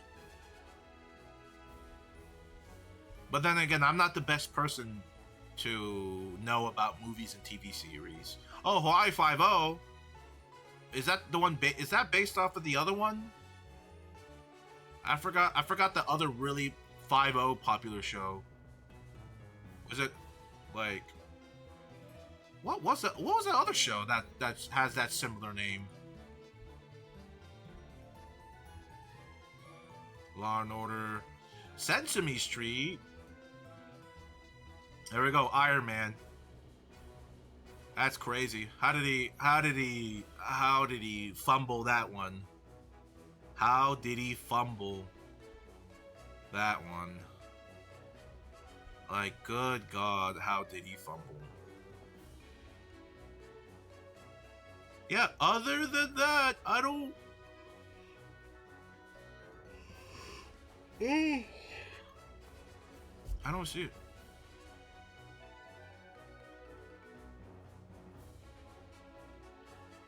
Damn. Iron Man could have changed the man's discography. Or if he continued with it, excuse me. But I mean, still, honestly, I think Don Cheadle was a great replacement for Rhodes. Like, I almost can't think of someone better for Don Cheadle to replace. Yeah, I can't think of anyone that could have done a better job than Don Cheadle for Rhodes in Iron Man. I don't know. I don't think I can. Same thing with Pepper Potts. I don't think I could see another person ever replace Pepper Potts.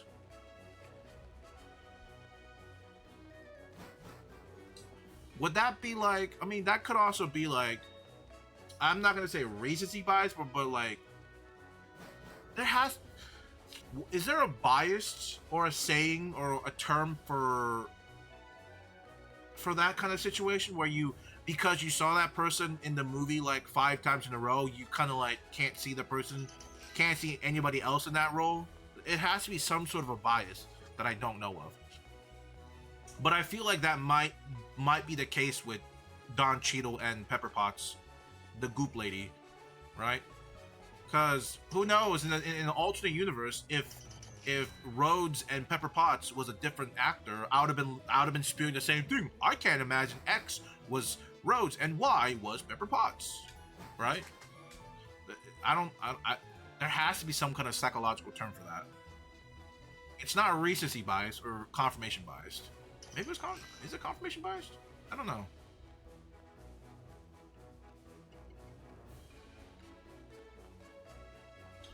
I don't know.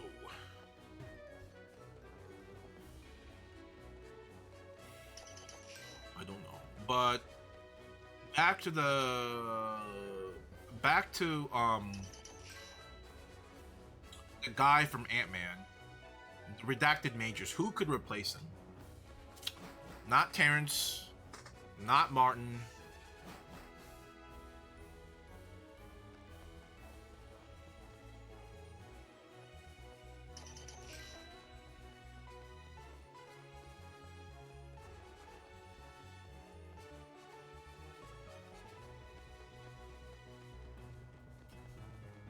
You know, I almost want to say, I think Will Smith could have taken that role. I think so. I think Will Smith could have taken Kang. I think he's someone I could believe to fit the Kang role. Just the top of my head. Yeah.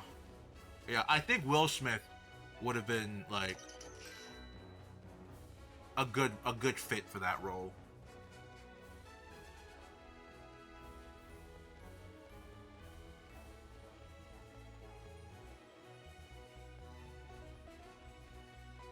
But I mean, but would they bring him in though? Like after the whole slap thing, do you think they'd bring him in? Into like such a high profile movie?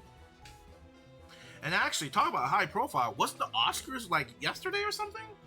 Like I was seeing a bunch of Oscar posts yesterday or something because I saw John Cena come out naked for the Oscars.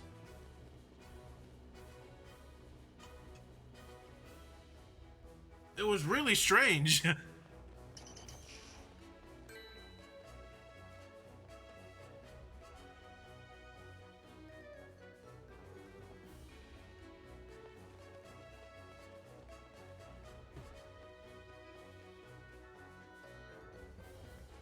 Like, for some reason, the Oscars just completely went under my radar.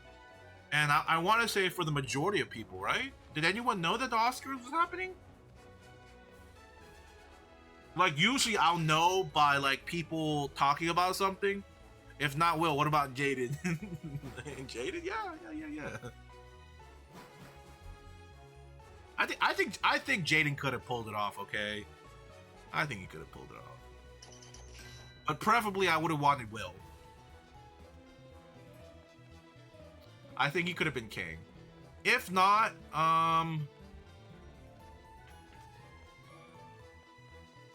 you know what have been. You know what it would have been. You know what a funny pick would have been. Okay, I have two picks that would have been really funny if there are options. One would be Jim Carrey, and the other is Adam Sandler if they were Kang. Just imagine, imagine like 100 Adam Sandlers, but every variation of Adam Sandler was just a different movie role from him, from one of his movies, like Happy Gilmore or like Cobbler. Like it was like all of the different Adam Sandlers. That would have been so good, dude. That would have been, dude. Imagine, oh my god, that would have been so freaking good.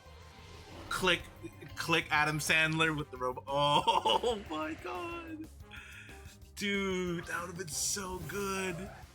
Maybe even for Jim Carrey, right? Jim Carrey will work too. The Mask, the animal. What is it? Pet Detective, whatever. Animal Detective. I can't remember the name, but that would have been great, dude. Dude, Adam Sandler. Oh my, that would have been so good. Oh, now I kind of want that world. I want to live in the world where Adam Sandler's Kang now. Oh no. Now I really want that. That would be legitimately the greatest multiverse. Oh my god, that'd be so good.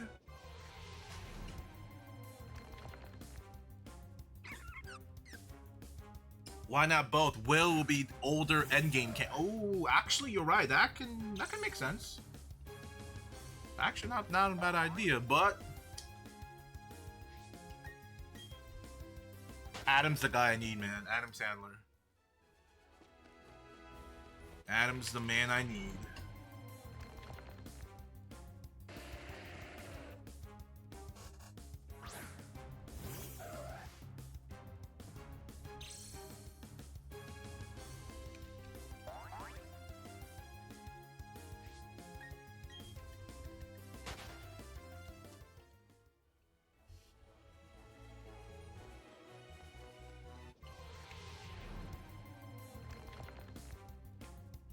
You know, I almost want to just hunt on these smaller boxes over the big boxes because, like I said, whenever I do a full cycle, I don't hit every single Pokemon, and I just have a feeling in the bottom pit of my stomach that I might have missed a shiny, like that, by not encountering every Pokemon.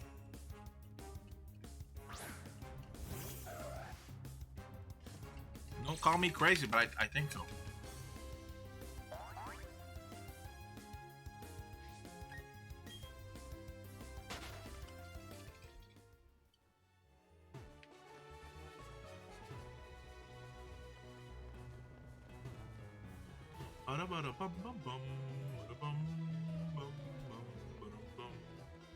Was that all the Pokemon?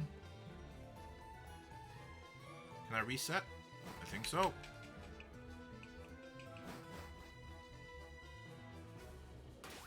Oh, a Houndoom?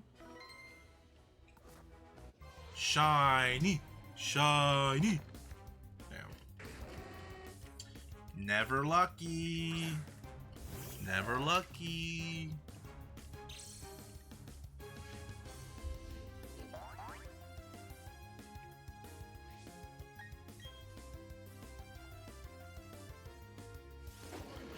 Uh-oh, there goes Mustang.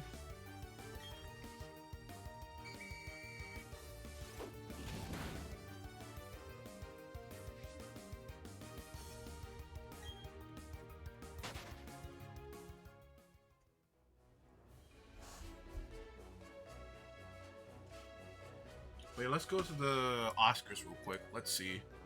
So, actors in leading role. Winner. Cillian Murphy. Is he the... Okay, yeah. Okay, that's what I thought it was.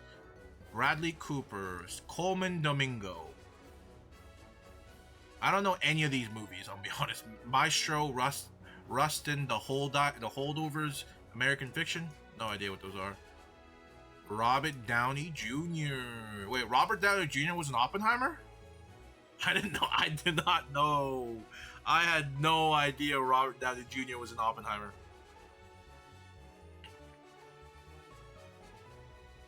I think I think Ryan Gosling should have won. I'm just saying. Actress, Poor Things, Nyad, Killer of the Flower Moon, Autonomy of a Fall, and My... What is Poor Things? What is this movie? Interesting. The Incredible Tales about the... The Incredible Tales about the fantastical evolution of Bella Baxter, a young woman brought back to life by a brilliant and unorthodox scientist, Dr. Godwin Baxter.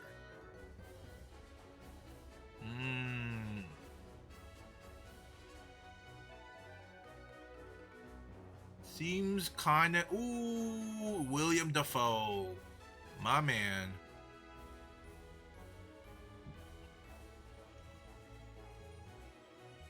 Dude, William Dafoe does amazing in any role he gets. He's like at that level, in my opinion, now. You haven't even seen either movies. Like, what are you basing that off of? What? Are you talking about this? I mean, I've seen clips here and there, and from what I've seen, I think he did a pretty good job from the little clips I've seen, okay? What's the holdover? What's the holdover? Can I see the IMDb?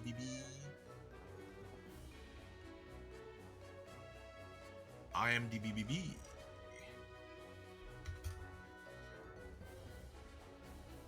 Jesus Christ. A cranky history teacher at a prep school is forced to remain on campus over the holidays while a grieving cook and a troubled student who has no place to go. Oh. You know, he kind of looks like Harry Potter's dad. Harry Potter's uncle.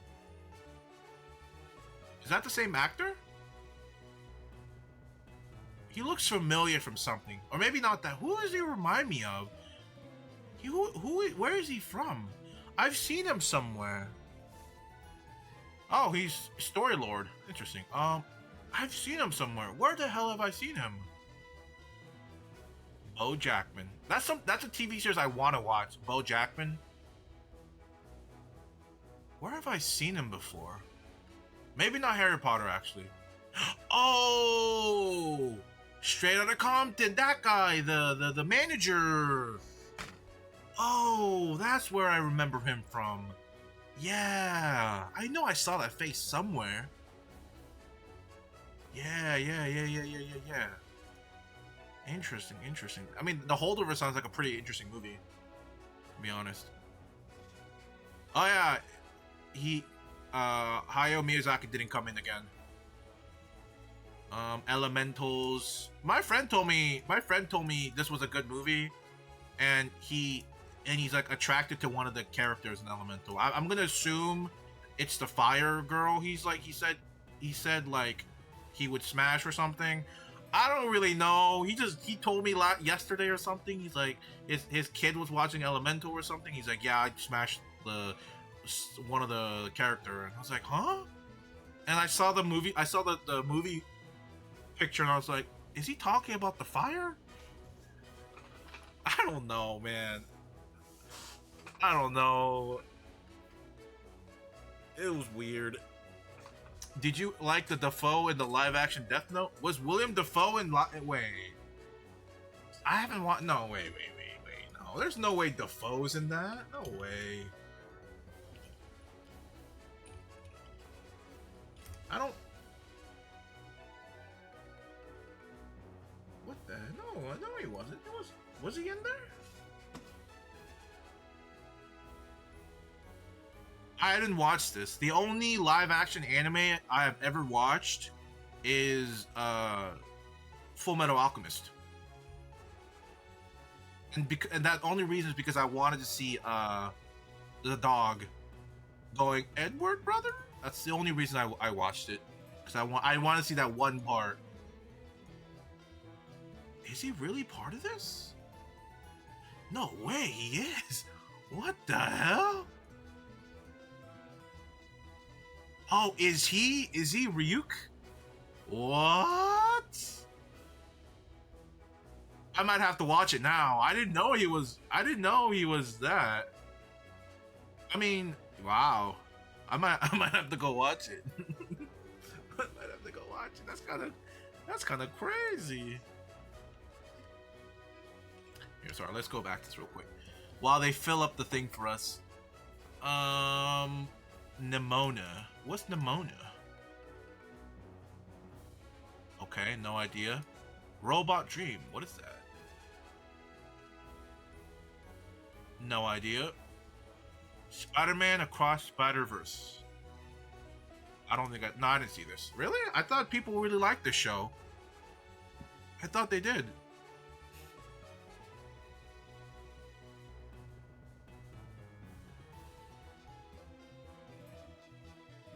Robbed.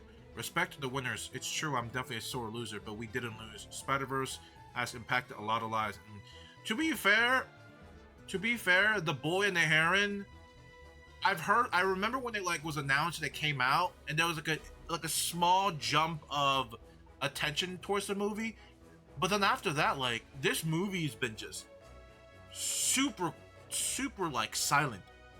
Not a lot of things happened, and the amount of impact and amount of impact and talk Spider-Man Across Spider-Verse got was much greater than The Boy. I'm gonna say it as the yellow man in the room. I think The Boy and the Heron was a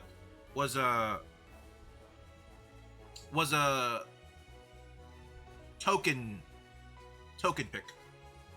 It was a token Asian pick. I'm just gonna say it. I think that's fair. I'm sure Boy and the Heron is good. Most Miyazaki films are good, and then there are a few of them that are great, right? But the minimum baseline of Miyazaki films are very good, through and through. I feel like, but I feel like Spider-Man Across Spider-Verse was maybe should have been the winner, in my opinion. Is it Miyazaki's last film? Didn't he said that 2 retirements ago? I remember him coming out of his retirement a few times, right? He's like, anime was a mistake and some stuff like that. The thing about it is, I feel like without anime, I feel like Miyazaki would have had success, but I don't think he would have gotten as much of global acclaim, in my opinion, without the constant acceleration of anime, in my opinion. I don't see a world if anime never became a big thing for Miyazaki films to be at. I'm sure it would have done well in Japan, but I don't know if a lot of people would give it a try or would have vibed with it, with the non this. I don't know. I want to say it wouldn't have been done as great. Oppenheimer, Killer the Flowerman, no idea. Costing Poor Things, Barbie, Oppenheimer, 20 Day in Mariupol, Bob Wine, Eternal Memories, Full Artist, To Kill a Tiger, The Last Repair, The Barber of Little Rock, Island Between, Oppenheimer, Time of Fall, international films, A Zone of Interest, Perfect Day, Society of Snow. I legitimately do not know any movies on the list except, other than the ones we just looked up, other than Oppenheimer, Spider-Man, Barbie, and then Indiana Jones. I genuinely do not know any of these movies. I've never heard of these movies or knew of their existence until now. Animated show from War is Over. Okay. Yeah, no idea. No. Who's Henry Sugar? I feel like I should know. It's the guy who played, it's the same guy. No, not same guy. No. It's, it's Doctor Strange. Yeah, Benedict Cumberbatch. I couldn't think about it. I couldn't think of his name for a second. Are you saying Miyazaki's a fraud? No. I just feel like his disrespectful comment about anime being a mistake is, I don't think that was like word for word. It's kind of rude, right?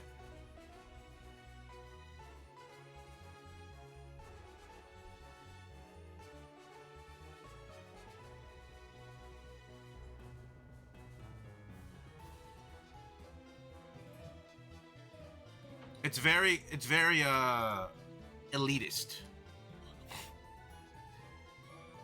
Godzilla -1. I still gotta watch that movie, the Godzilla movie. Still gotta watch Guardian of the Galaxy. And I'm sure that Miyazaki films also played a role in accelerating anime. So I think now at this point you can't say I don't think you can say that one can live without the other, or you can't live without. Yeah, one could live without the other, because I feel like they can't. I think even to say anime fans were a mistake. Did he?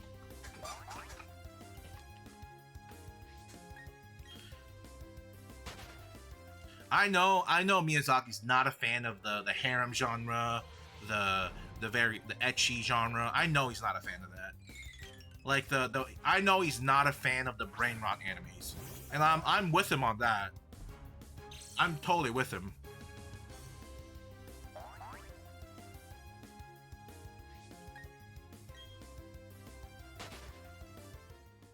But unfortunately, they're all encapsulated in one group. Like you can't just say I don't like this type of genre of anime. You can't. Like they're all just like, because people who enjoy harems and ecchi and like brain rot anime enjoy all the other good stuff, right? Other highly acclaimed shows, slice of life shows. So it's like you can't nitpick. You can't do that.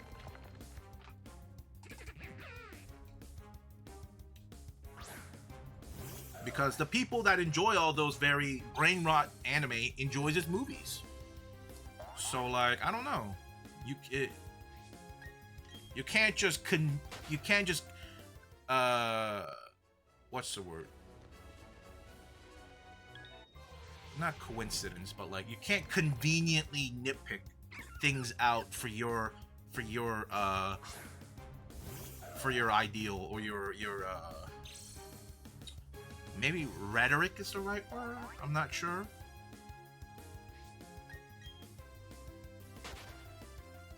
You gotta take the good with the bad, okay? You can't.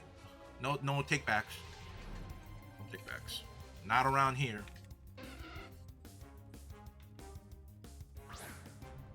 But I think he just needs to retire, man. He's like that old grumpy grandpa that goes, "Get off my lawn, you stupid kids."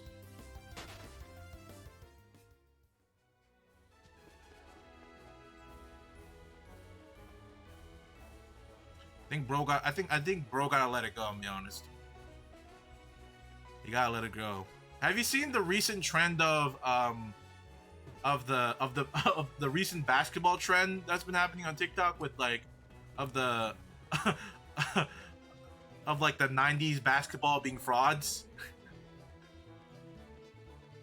Everyone like the basketball side of TikTok is like exposing the 80s and 90s of 80s and 90s for being like whack. Shit's so funny. I'm with it. I think the 80s and 90s were whack, man. And I feel like the current basketball era could just curb stomp the 80s and 90s.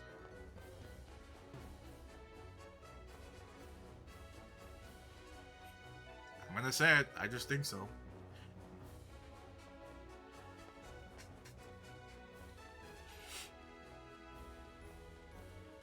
Didn't have a left hand, yeah. Yeah, yeah. Bro didn't have a left hand, man.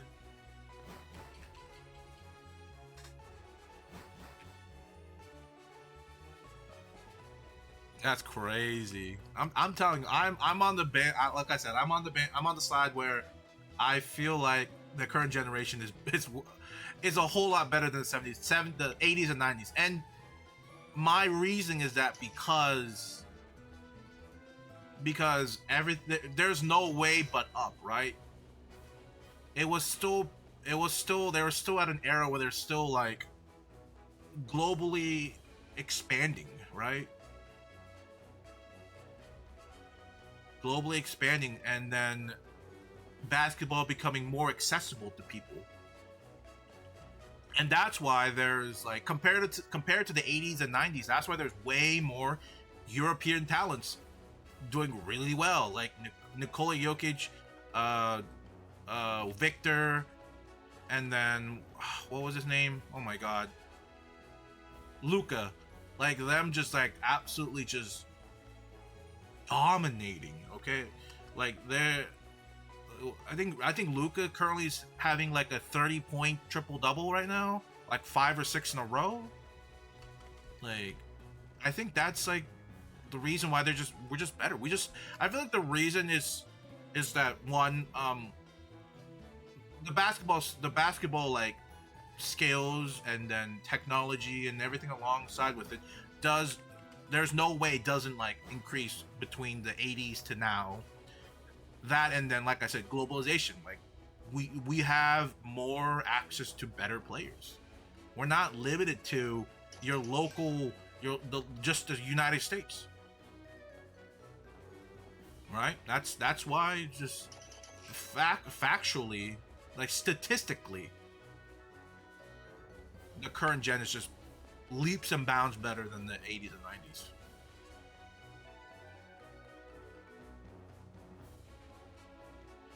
Like the pool of talents we have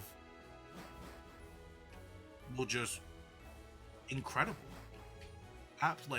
Like you could even argue that like a random NBA G League team can go to the 70s and 80s and be probably one of the top 3 teams. Like a current G League team time travels back to the 80s and 90s, could argue to be top 3, top 2 team of that era, right?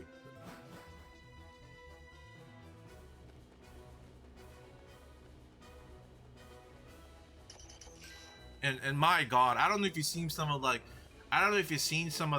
clips from like the 80s and 90s, bro. There were like a lot of the NBA players they're so stiff. Their movement is so stiff. I thought I was watching me play basketball. That shit was so stiff. I was like, bro, there's no way these are the GOATs. There's no way. They're so stiff. No left and stiff. That was crazy. I was like, there's no way.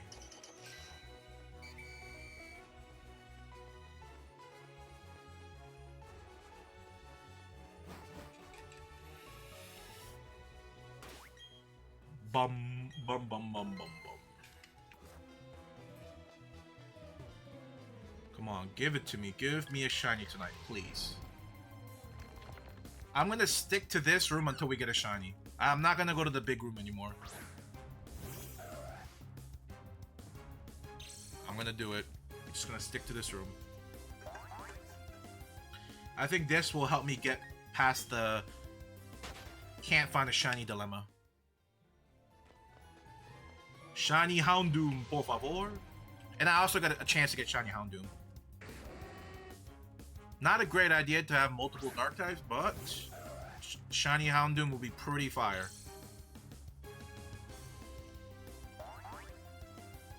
And I also have a chance to get Munchlax too. And I also think, and I'm pretty sure this is the area where you have a chance to get Smoochum too, I think. So I'm down for that too. I love a Smoochum, a chance for a Smoochum.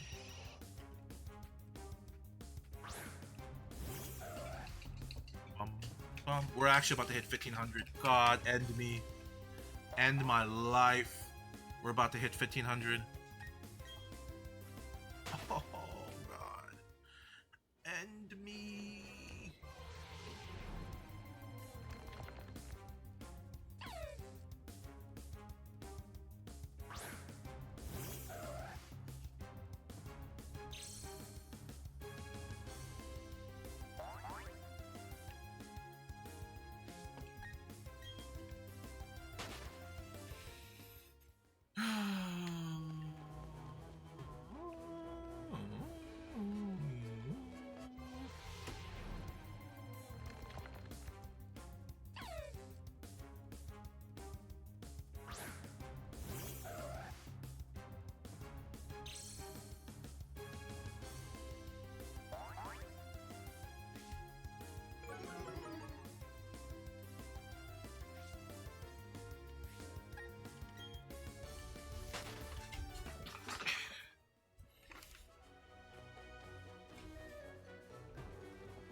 Was that all the Pokemon?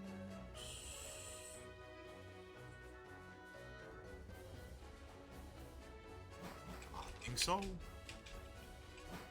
Surely we'll get one by 2K. I hope so. That's odds. That's like about the time we're supposed to get one, around 2K. Like. Oh God, like whatever the number was. I hope so. I hope so. Damn.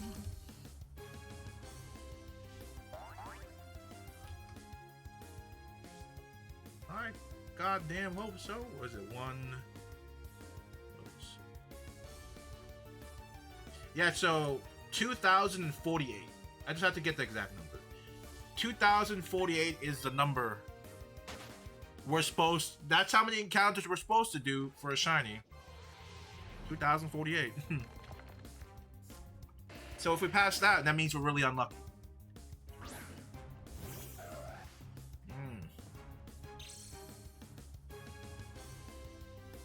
I love it. I love wasting my time in these underground areas. I love it. But it'll be all worth it, right? If we get a shiny that we want.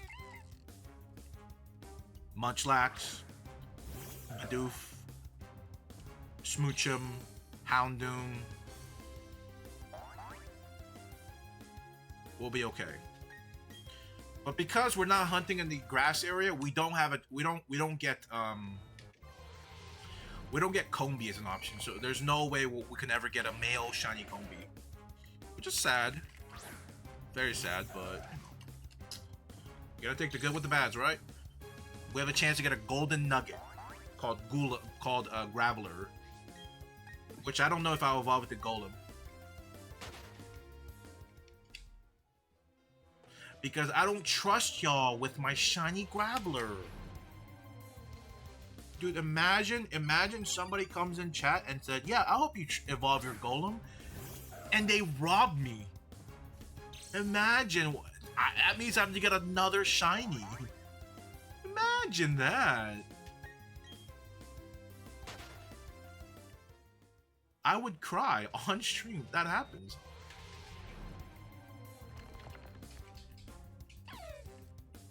Look, I think the only way I'll ever trade one of my shinies for the challenge, for like evolution, is they have to put a collateral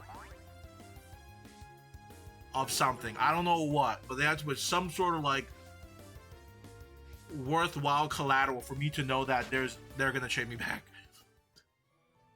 I cannot imagine. I cannot take the chance, no matter how small it is.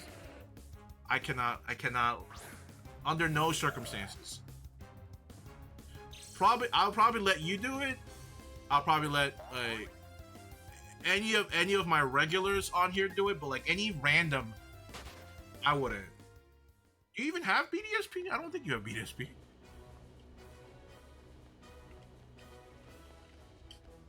Not a lot of people I know have BDSP. which is probably a good thing. Because this game sucks. Imagine forking over your hard-earned cash for this booty cheek of a game. Imagine. Oh, you do? Oh, God bless you. We wasted our money. We wasted our money. Return it. Return it if you can. Return that shit. This shit ain't worth it. This shit not worth it, man. Return it and then get Scarlet Violet. No, actually, no. Get Legends Arceus. Actually, if you don't have it. No, actually, no. Don't buy Pokemon. Buy something more better. Buy,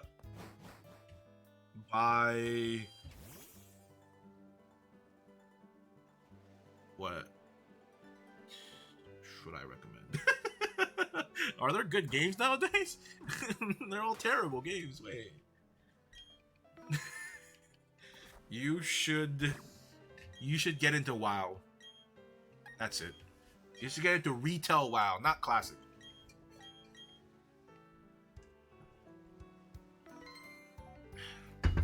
I had to think about it for a second. Or no, you should get into Final Fantasy 14. Ooh, I always wanted to get into Final Fantasy 14.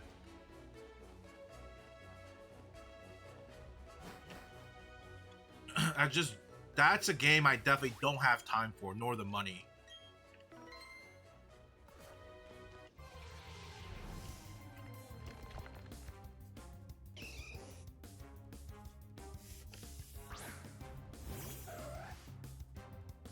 It's the exact same reason why I never got into WoW.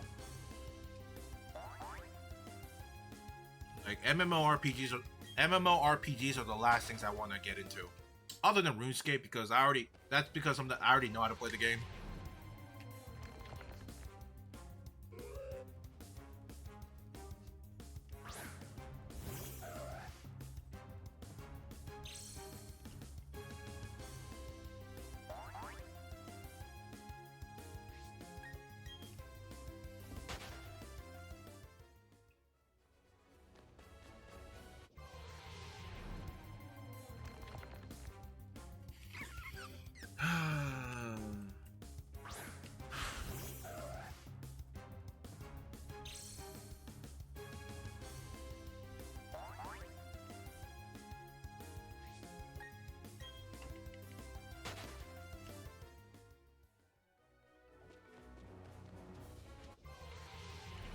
Please.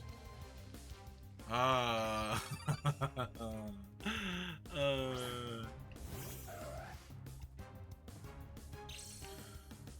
dubbed this section of the hunt the Bridge of Hell. Because I've been looking every time we come up from the underground area, we look at the bridge. Every time. And we know that it's so tempting. Sorry, the Bridge of Temptation. That should be the name of this little 30, 40 plus hour hunt. Good God, do I want to walk to the bridge and do my rebel fight and fight the gym leader, man? Good God. Good God, this is... I'm so tempted. I'm so tempted to just cross the bridge whenever I see it, man. Just tempted. So tempted. Oh shit! I might get to another reset. I made it. I made it, right? That has to be it. I totally made it. It was like right on the whistle. I'm gonna say this is with the bonus. Because I feel like I made it.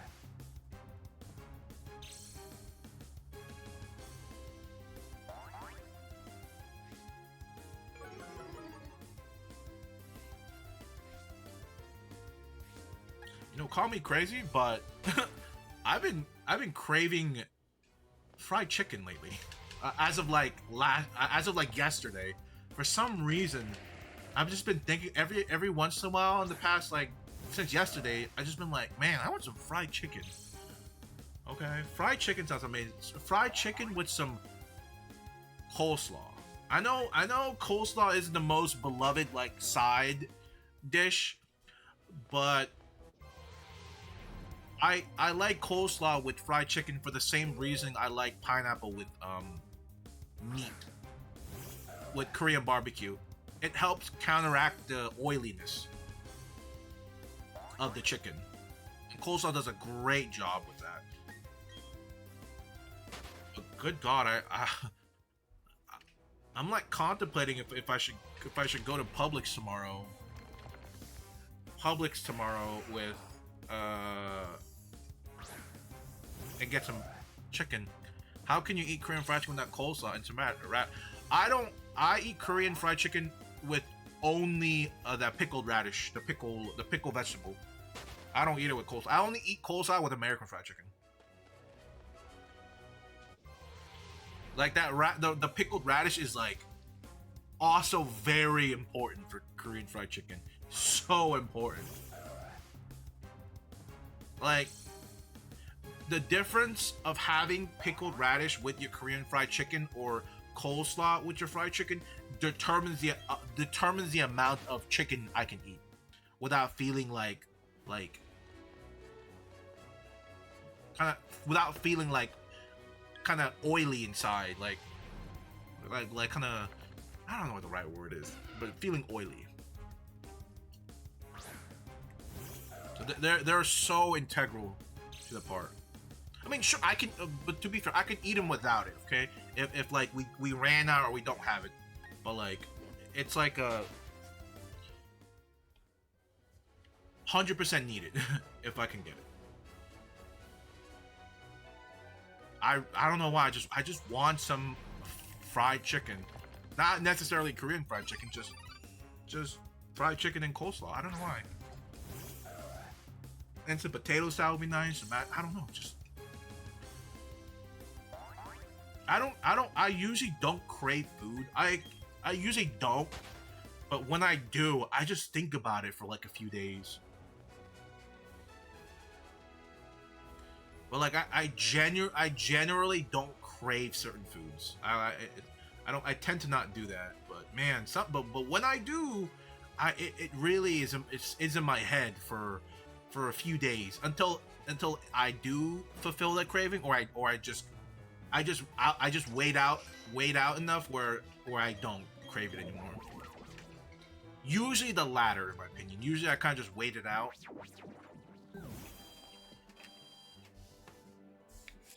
Because we're in very desperate times, right? The economy's terrible. No job, no school, no maidens. Damn. Generally or genuinely? I don't know. What was the word used in? Can I get it in a sentence? And no shinies? Of course. Can't forget that one.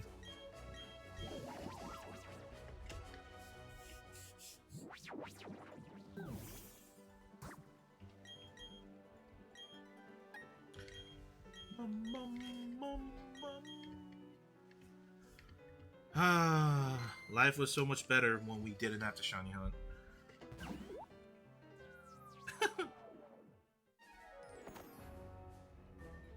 Life was so much better.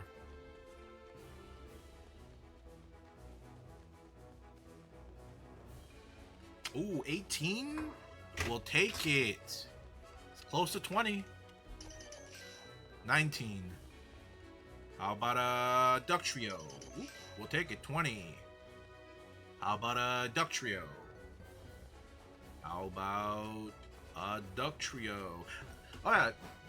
Also, before I went to bed last night, I was scrolling your TikTok. There was an anime movie that popped up that looks really interesting that I plan on watching eventually.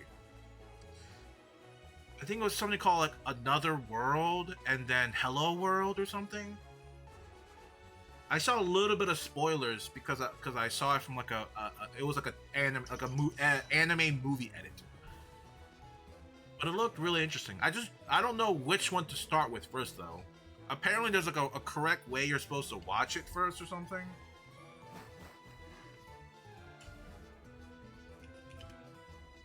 Is it a coding anime? No. No, that's what I thought too. I was like, "Hello world." That's what I thought too, but no.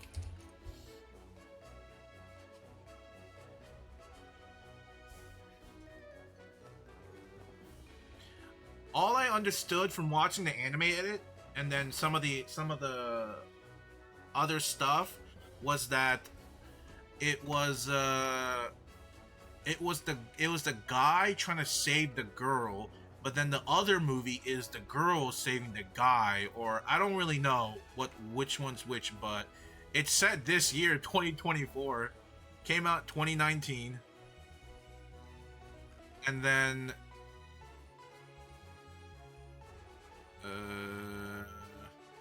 oh, it's the character animated designer for Sword Art Online. Oh my god. And there's should be a sequel called Another World or something like that.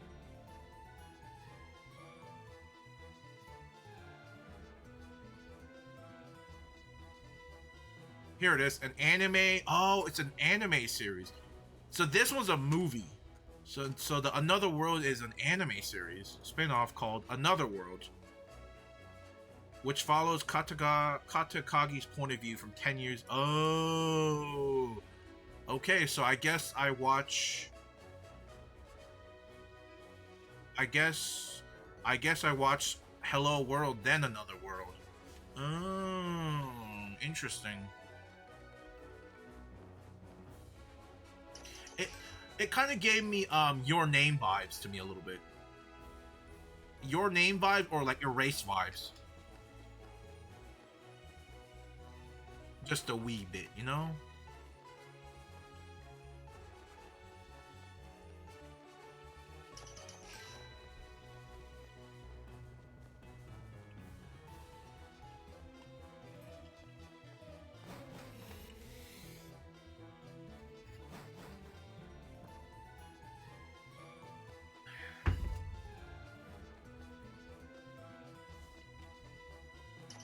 Bum bum ba-da-dum bum bum bum.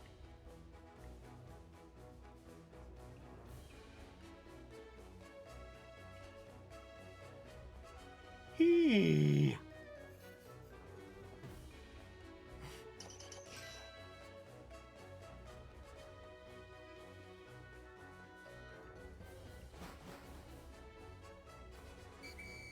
Oh shit.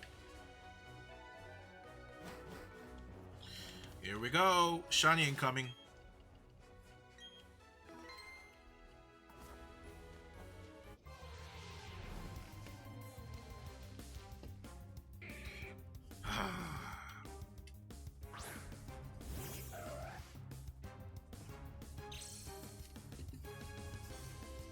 I still gotta go watch that other anime movie, the Makoto Shinkai movie that came out like a while back. I think a year ago or something? Still gotta watch that. What was his name? What was the name of the movie anyway? I don't remember.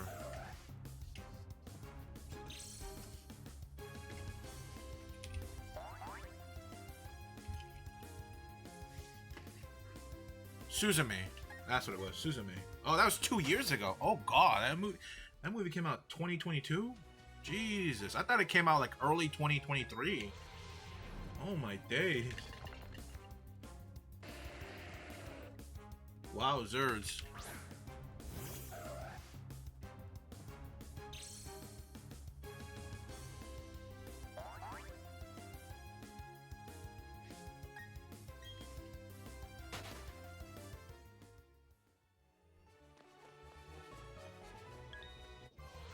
Shiny. Oh, I forgot we can get Magnemite here, so we could potentially get a shiny Magnemite. That'd be pretty cool.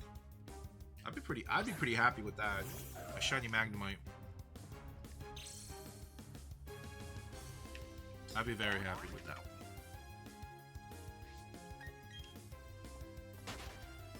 But will I get one? I don't know. I guess we're about to find out.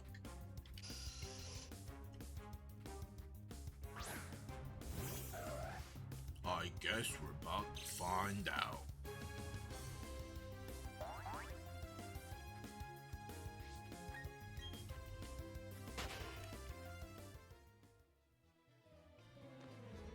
Shiny Magnemite in 3, 2, 1.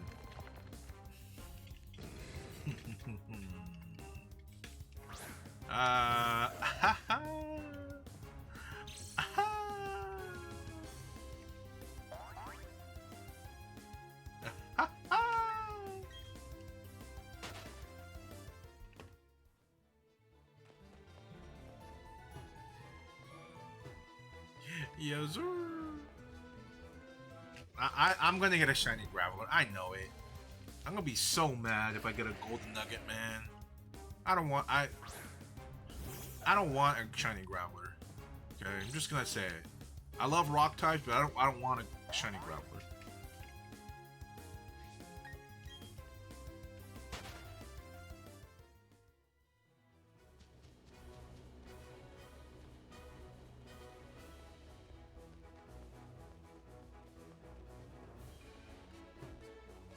Is that all the Pokemon?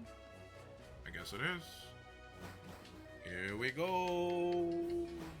Oh, right. Oh yeah, they also announced the second Mario movie yesterday. I almost forgot about that. A new Mario movie.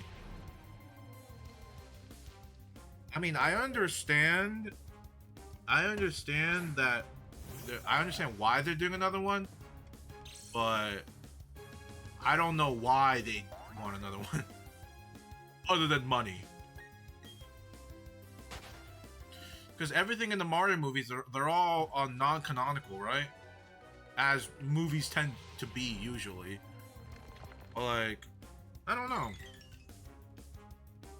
It's like, it's weird because I mean, I guess the same thing would be the Sonic series, right? I almost want to say the concept of these video game movies just feel weird to me. Because are they? Because I feel like if a video game makes a movie, I wish they were more canonical. I don't know if the Sonic movies are canonical to the Sonic series, but then again, when did Sonic ever have a steady timeline, right? I don't even know if Sonic has I'm assuming they probably has I'm assuming they probably have multiple timelines. I'm assuming, but whenever movies come into picture, they kind of mess up a timeline more, and they just at the end of the movie they slap at the end of the movie it's like non-canonical.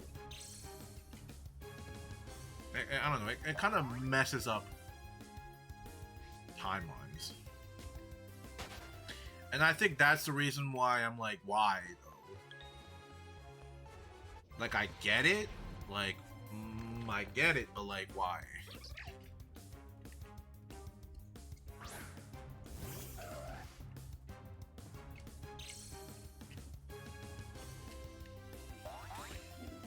Hacker Man!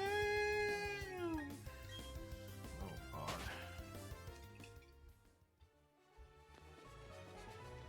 I wanna D-I-E.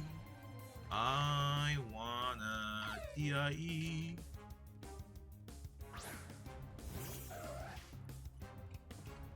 I hate this game with a passion.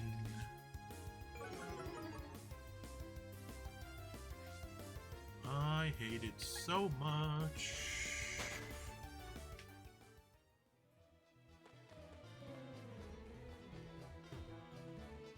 Is that all the Pokemons? I hope there's one more. I have a good feeling it's gonna be a shiny. If there's one more. Ooh, here we go. Pink Pachirisu. Calling it right here, right now. That's pink. You guys are just colorblind. That's actually pink. But because you guys can't tell, I won't catch it, okay? I'm just being fair. It has to be shiny for all of us. For me right now, I'm looking at it. It's very shiny. It just, for some reason, I guess they're missing the sparkle code. The sparkle animation code. I see.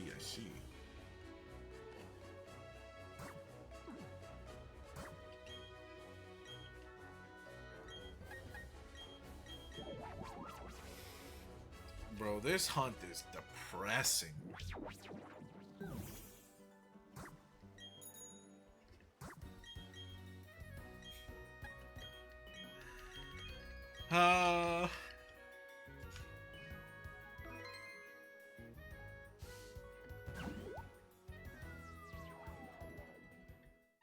You know, every Monday,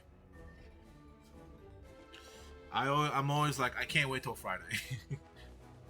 Every Monday, dude. Every Monday, I'm just like, oh, can't wait for Friday. And then when Friday comes around, I'm like, I cannot wait for Monday.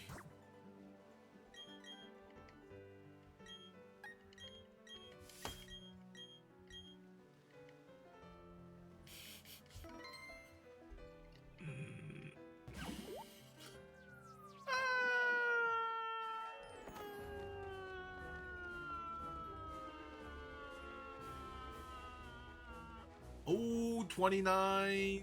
Let's go. That's what I'm talking about, baby.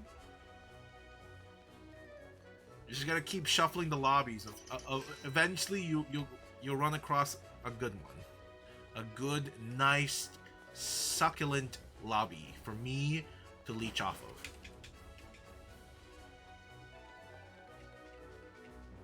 Yes, sir. Yes, sir. Here we go. 31. Give it to me. Give me a shiny. Lee has entered the Grand Underground. The greatest addition to Pokemon since Red and Blue and Green and Yellow. Psych. This game sucks.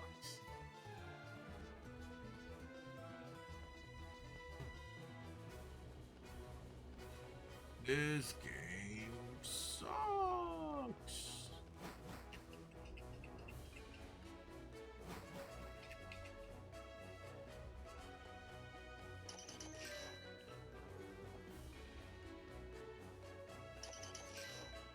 $35.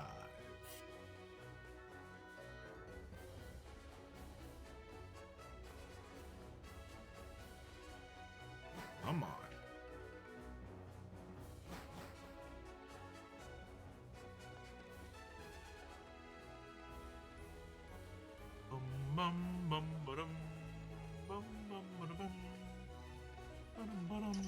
There we go. 37.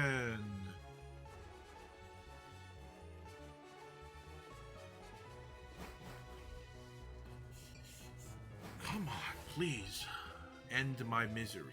End my misery. 38.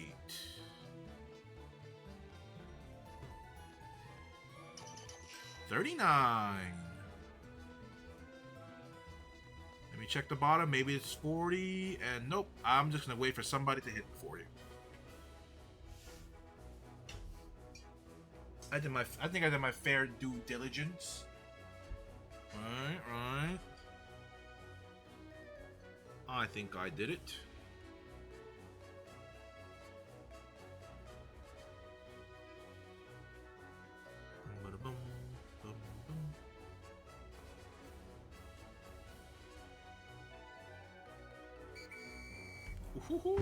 Let's go. Here we go. Shiny incoming. As I said that for the last 40 hours. Come on. I believe. Come on. Please. I'm on my wit's end. I'm on thin ice with myself. Please. Please be shiny.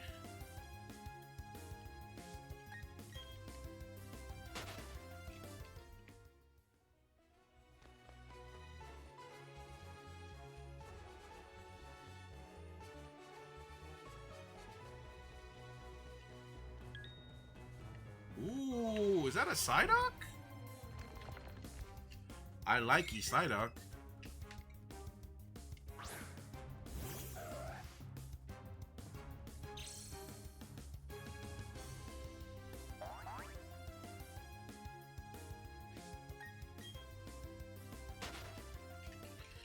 Come on, Psyducky. Come on. Nope, not blue.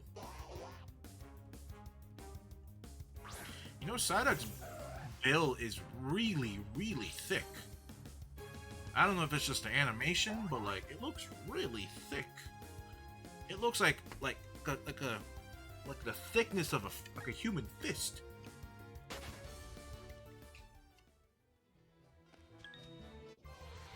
That's crazy though if it is.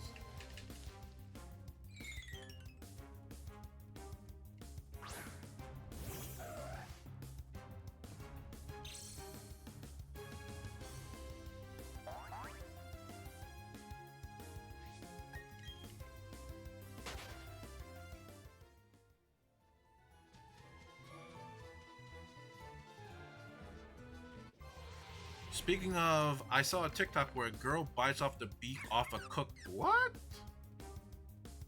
What?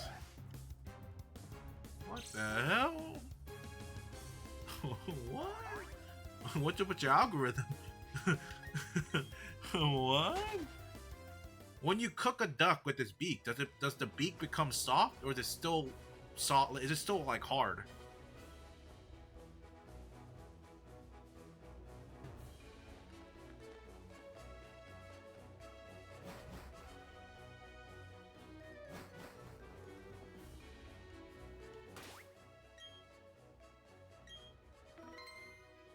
It was one of those roasted ducks. I never, ooh, Munchlax. I never had duck. I can't really say. The only birds I've ever had in my life were chickens and turkeys. Yeah, chickens and turkeys. Was literally grabbing it by the throat and then just took a bite of the face. It was one of those roasted with the crunchy skins, and it was a Stitch video. Whew. Here we go. At this point, at this current phase, I think I've ran into at least 20 Munchlaxes, okay? Close to 20. And I hope this is the one. Okay, I'm not gonna look. I'm gonna wait for the audio.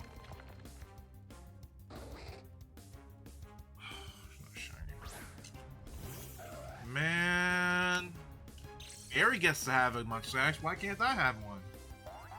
Come on, man. Barry gets one. Why not me?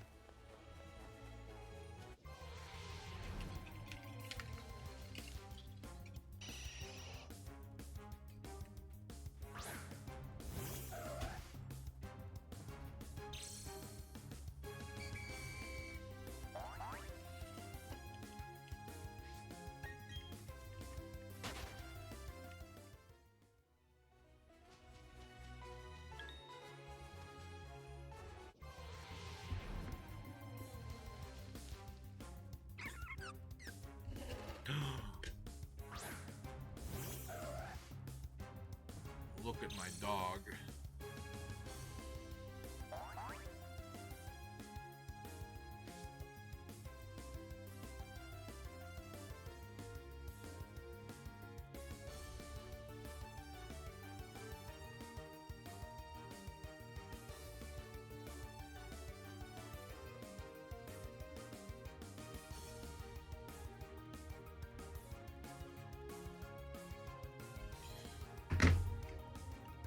He's a chunky boy. He's a chunky boy. You know, for some, I don't know if you experienced it, but I feel like in the beginning we spoiled our dog a little too much, and he gets tired of his dog food. To the point where sometimes he doesn't eat it until like the last minute. He loves getting like treats and like other food, but like he doesn't eat his dog food sometimes. Usually we have to like mix it with some other stuff, but like, and the only other way he'll eat dog food is if we switch the brand. So like it's like a completely different smell or taste. Is when you're like, oh, new dog food, and he'll eat it. But then after a while, he gets tired of it, and then he doesn't like it anymore. Kind of crazy. He's a spoiled little brat.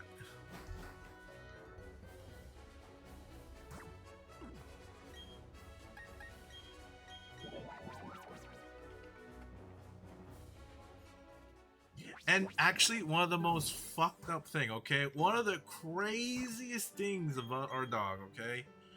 My man has been so accustomed to, like, non-dog food, right? And usually we check if it's safe for the dog to eat, okay? Like, for example, sometimes we're cutting apples. We'll give him some apple slices. And sometimes when we're roasting sweet potatoes, we'll give him sweet potatoes. But for some reason, he's gotten so accustomed to, like, human food. Or, I don't even want to say, like, they're human food, because we just categorize as human food. But, like, the things we eat, that if, for example, like the apple or the sweet potato, if it doesn't taste good, he puts it in his mouth and licks it, and then he spits it out and doesn't eat it. Like, he can tell the difference between, he's so spoiled to the point that he knows if the apple he's eating is not good, he doesn't eat it. Same thing with the sweet potato. If it's not like a good tasting sweet potato, he doesn't eat it. He smells it, or maybe he like licks it, and he's like, he knows like immediately it's not gonna taste good, so he doesn't eat it. He just leaves it on the floor. And like, the amount of time I'm just flabbergasted. I'm like, I gave you one of my apple slices.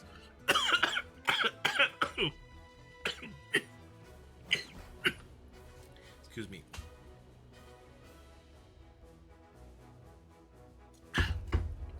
The amount of time I'm absolutely flabbergasted with that dog, because he's too good for the apple slice I gave him. Okay, and you gotta know, I'm also eating the apple slice. I know it doesn't taste the sweetest or the most like optimal tasting apple or sweet potato, but my man has the gall, the cojones, to be like, I don't think so, I'm not gonna eat it, and just leaves it on the floor and walks away. And I want to say we're partially to blame on it, but I feel like Doodles act way too much like a human, and I almost want to say that their food selection and appetite maybe also reflects that. Maybe. I don't know exactly, but my God, does he that, like, whenever I see him do that, I'm like, how dare you? How dare you not eat the thing I gave you? Like, bro is so spoiled. My man is so goddamn spoiled. Like, the gall you have to do, okay? The gall. And we've also found out that he doesn't like peanut butter. Strange enough, I thought like 99.99% of dogs all like peanut butter. He doesn't like peanut butter. I don't know. For some reason, he doesn't like peanut butter, which I thought was just crazy, because I thought all dogs like peanut butter. But I think he just doesn't like the texture of it, and that's why he doesn't eat it. Which is crazy. It's like the dog. I feel like the dog has a little bit too many brain cells for me. He's a little too smart. Excuse me, for his own good.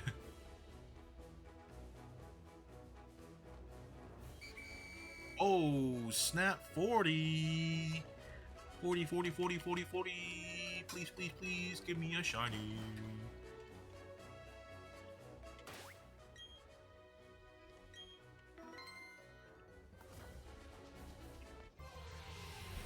Please, bless me with a shiny.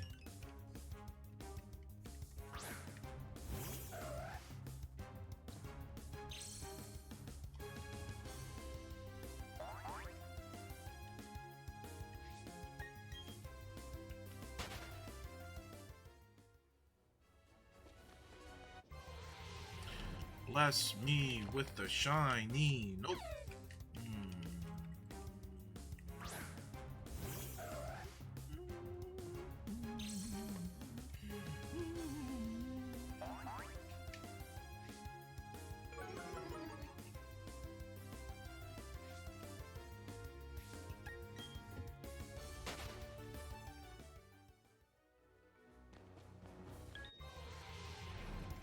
Come on, shiny. Nope.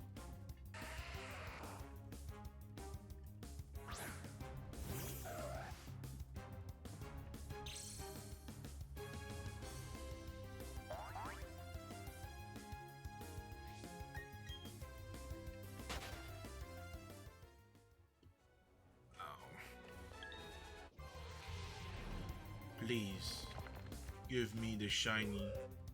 I beg of you. A crumb, I beg. A crumb of sparkling. A crumb. I'm dying over here, please. Dude, I'll take a shiny Pachirisu, a pink Pachirisu, please. I'll take it.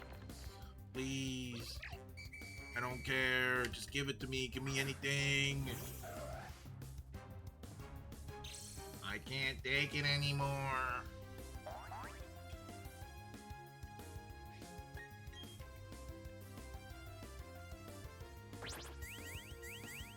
I can't take it anymore.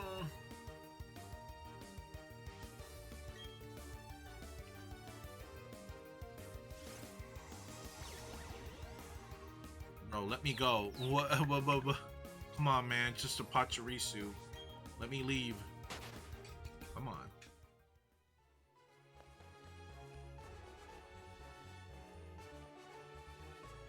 There has to be at least one more Pokemon encounter, right? One more? One more? Yes. Oh, two? One of them has to be shiny. Okay, well that's not it. So, that Shinx is shiny.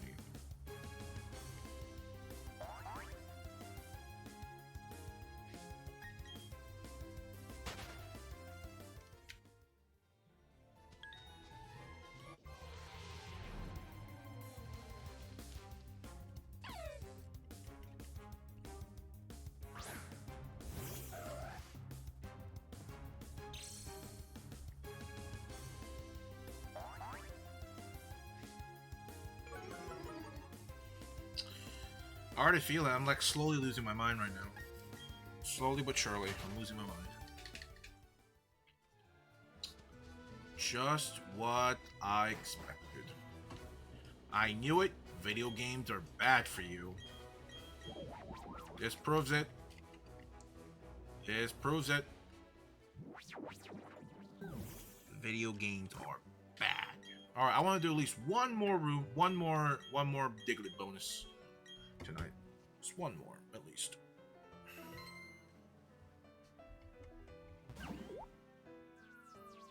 Unless we get a shiny from this, then we'll continue with the story. But if not, it is what it is. Yet again, ooh, another Diglett bonus. Okay, this one doesn't count. This one doesn't count. This one doesn't count.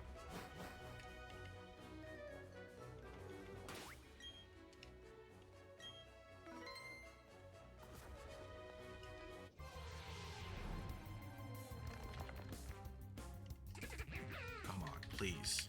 Just imagine if I get a shiny off of this one. Please. That would be so awesome.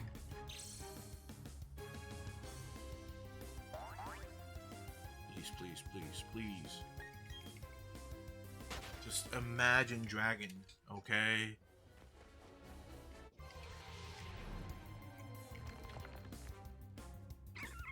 Just imagine Dragon eating a Nutter Butter. Imagine.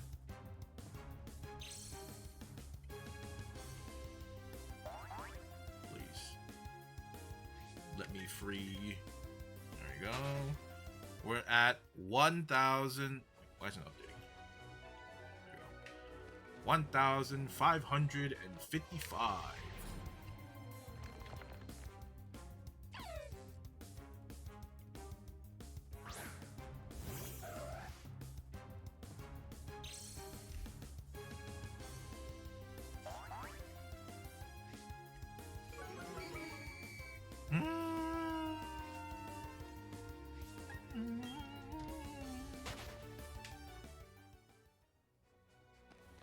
Shiny Bidoof, please. Please. No. It's not.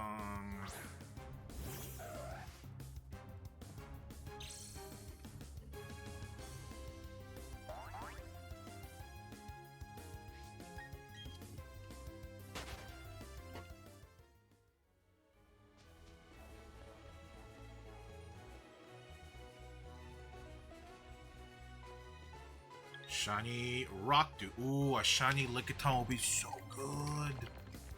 That'd be awesome.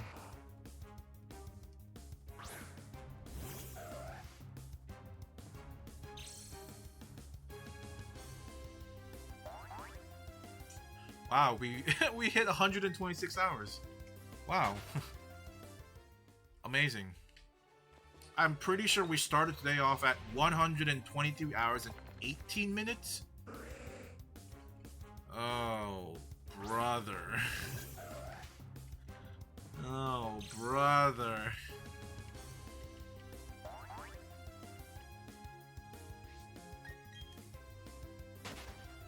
Oh, brother.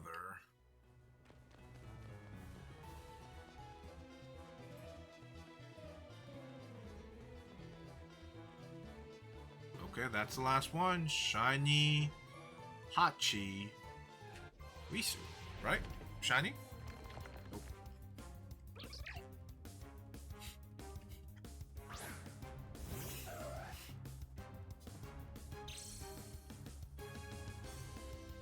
Dude, shiny hunters are crazy.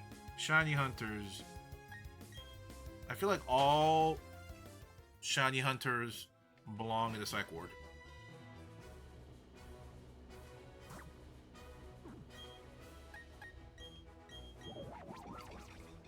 All belong in the psych ward.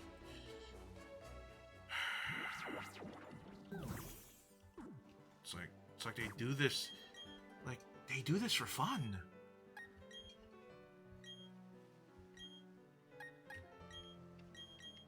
It's like, I understand, like, if you orange and manipulate and stuff like that. That's like doesn't take too long. But like people that full odd method or full odd hunt or do these specific hunts are just, dude.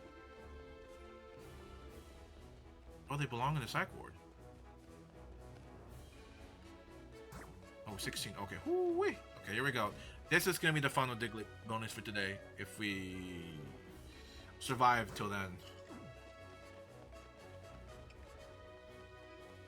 I mean, unless we get a shiny. Then we continue with the story until we hit the ice area, which is another hunt, which is the next gem also. But at that point, we can use... Oh, shit. Oh, God. At that point, we could use... we can use the drill. So we can accelerate the Diglett collecting process. Instead of walking around like a chomp.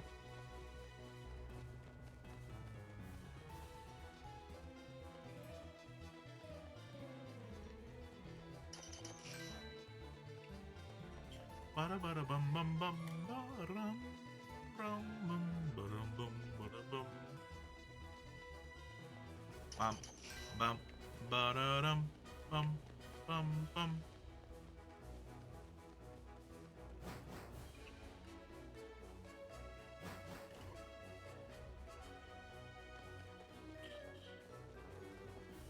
This shit is sadistic.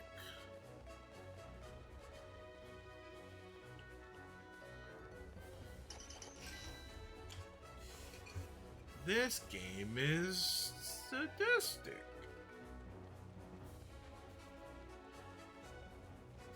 Who in their right mind want to play this game? It stinks. Oh, brother, it stinks. I got a notification.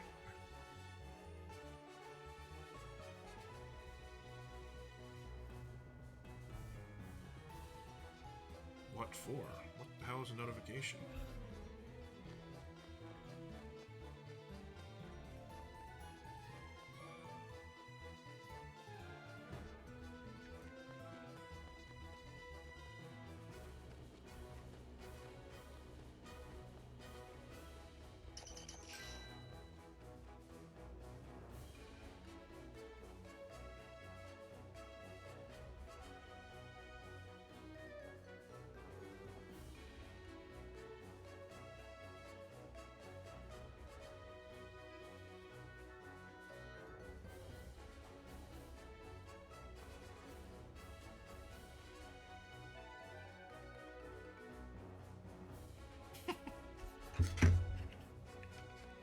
Bum, ba, da, ba, da, bum.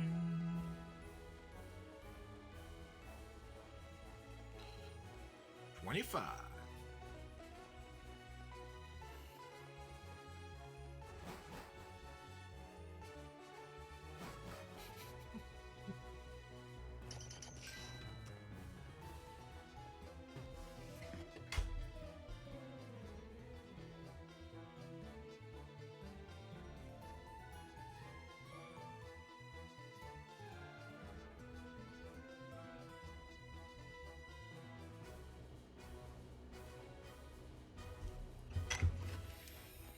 Come on, come on. 14 more, then final Diglett. 14 more, final Diglett.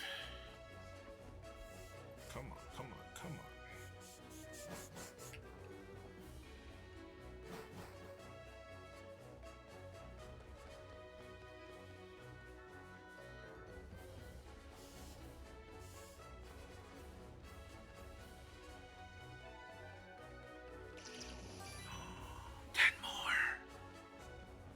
Ten more.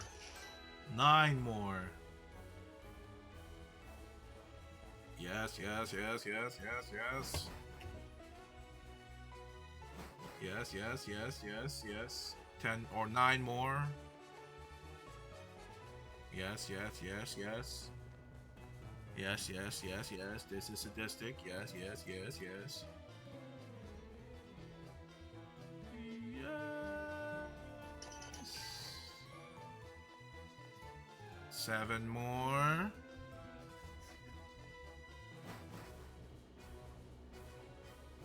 Oh, it's a Munchlax. Oh man, I should have tried it. Maybe I could have got a full shiny Munchlax. 4 more. Whoa, that's a new character model I haven't seen. Who are you? Dawn. I battled my way through a Pokemon hideaway just now. Imagine my surprise when I found that every one of the wild Pokemon was super strong. Interesting. 4 more for Diglett bonus. 3 more. 3 more. 3 more. 3 more. Come on, come on, come on. 2 more. Bro, this lobby sucks. Everyone's just not collecting Digletts. Except me, the carry. I think I single-handedly collected like 24 Digletts by myself.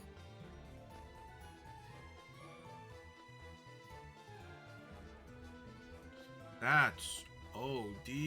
This lobby stinks.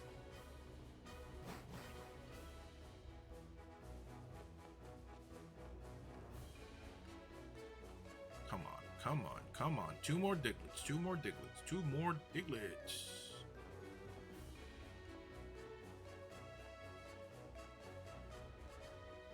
Ooh. Quickly.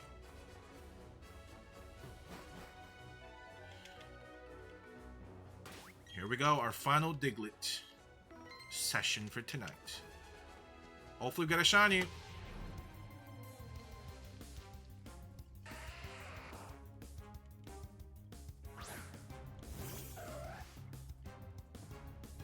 God, I hate collecting Digletts, man. God, what a... Honestly, I don't know how I survived this long. I don't know how long my mentality can last, but I'm surprised how far I've lasted collecting these godforsaken Digletts.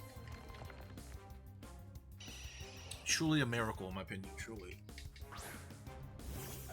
Truly a miracle.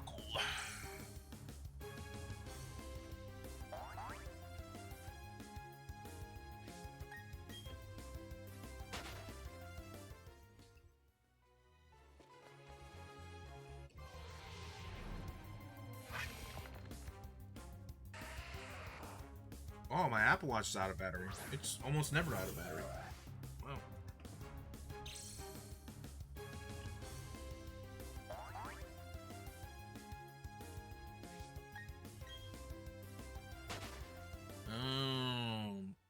My other watch isn't... Oh, frick. I forgot to change the time for my watch.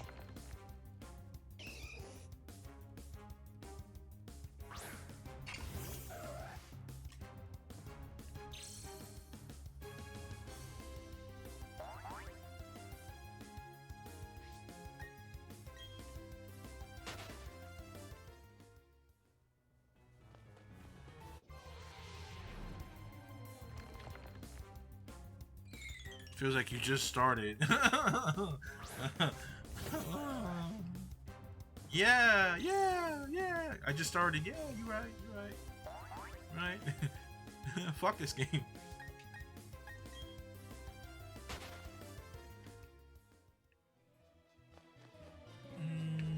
Any more? Oh, shiny Badoo. I'm okay with it. Psych. No thanks.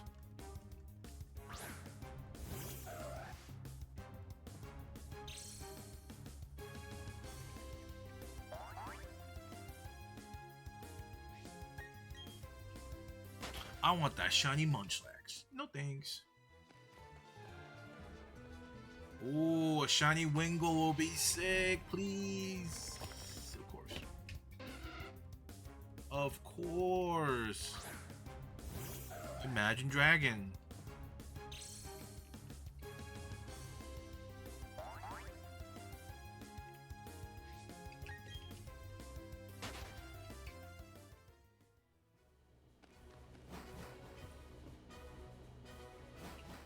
Here we go.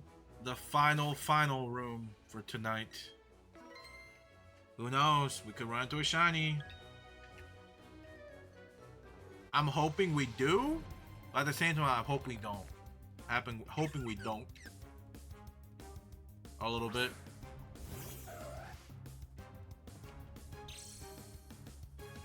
Because it's really awkward when you're about to end stream, but then you get the shiny, you're like, ooh.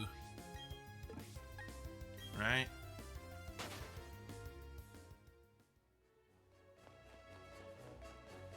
Well, maybe that's how you get the shiny. You gotta trick the stream. You gotta trick the game to think that I'm ending stream so it can give me the shiny to prolong the stream.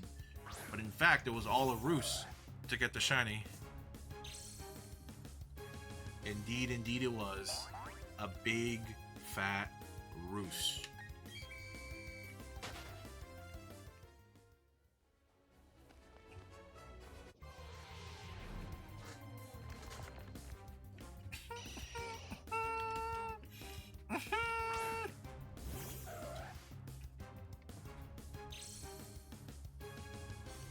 This is impossible.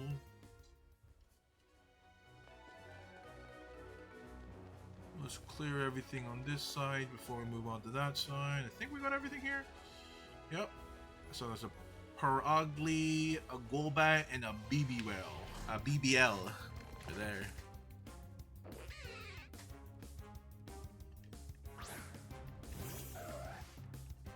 Don't forget, man, I'm the BBL champion in Scarlet and Violet DLC Part 2 Indigo Disc. Don't forget that.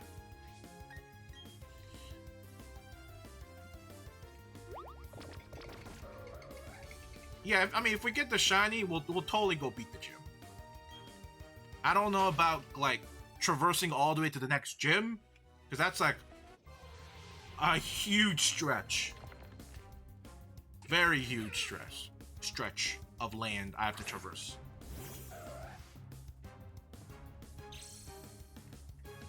But if I do get the shiny here, you know, knock on wood, I'll beat the rival and I'll beat the gym leader. That's if. Okay, looks like I have 2 more encounters. This one and the Vivro.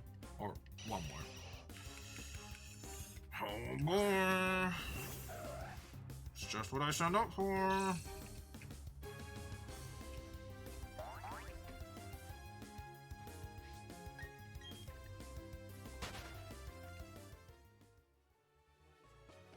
Is that the last one? Is it the last encounter? The BBL, is that the last encounter? I think it is. The last encounter. Shiny BBL. And it is not. Shiny BBL is a mustard color. Like a Dijon mustard. That, in fact, is not a Dijon mustard. Unfortunate.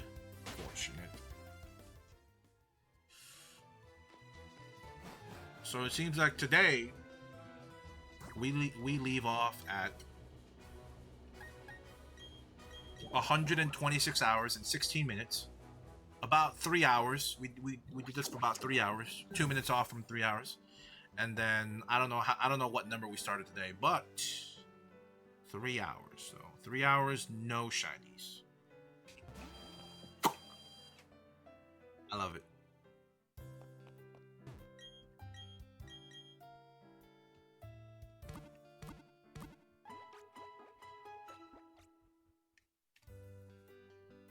Whenever I'm done with this challenge, I am never touching Gen 4 again.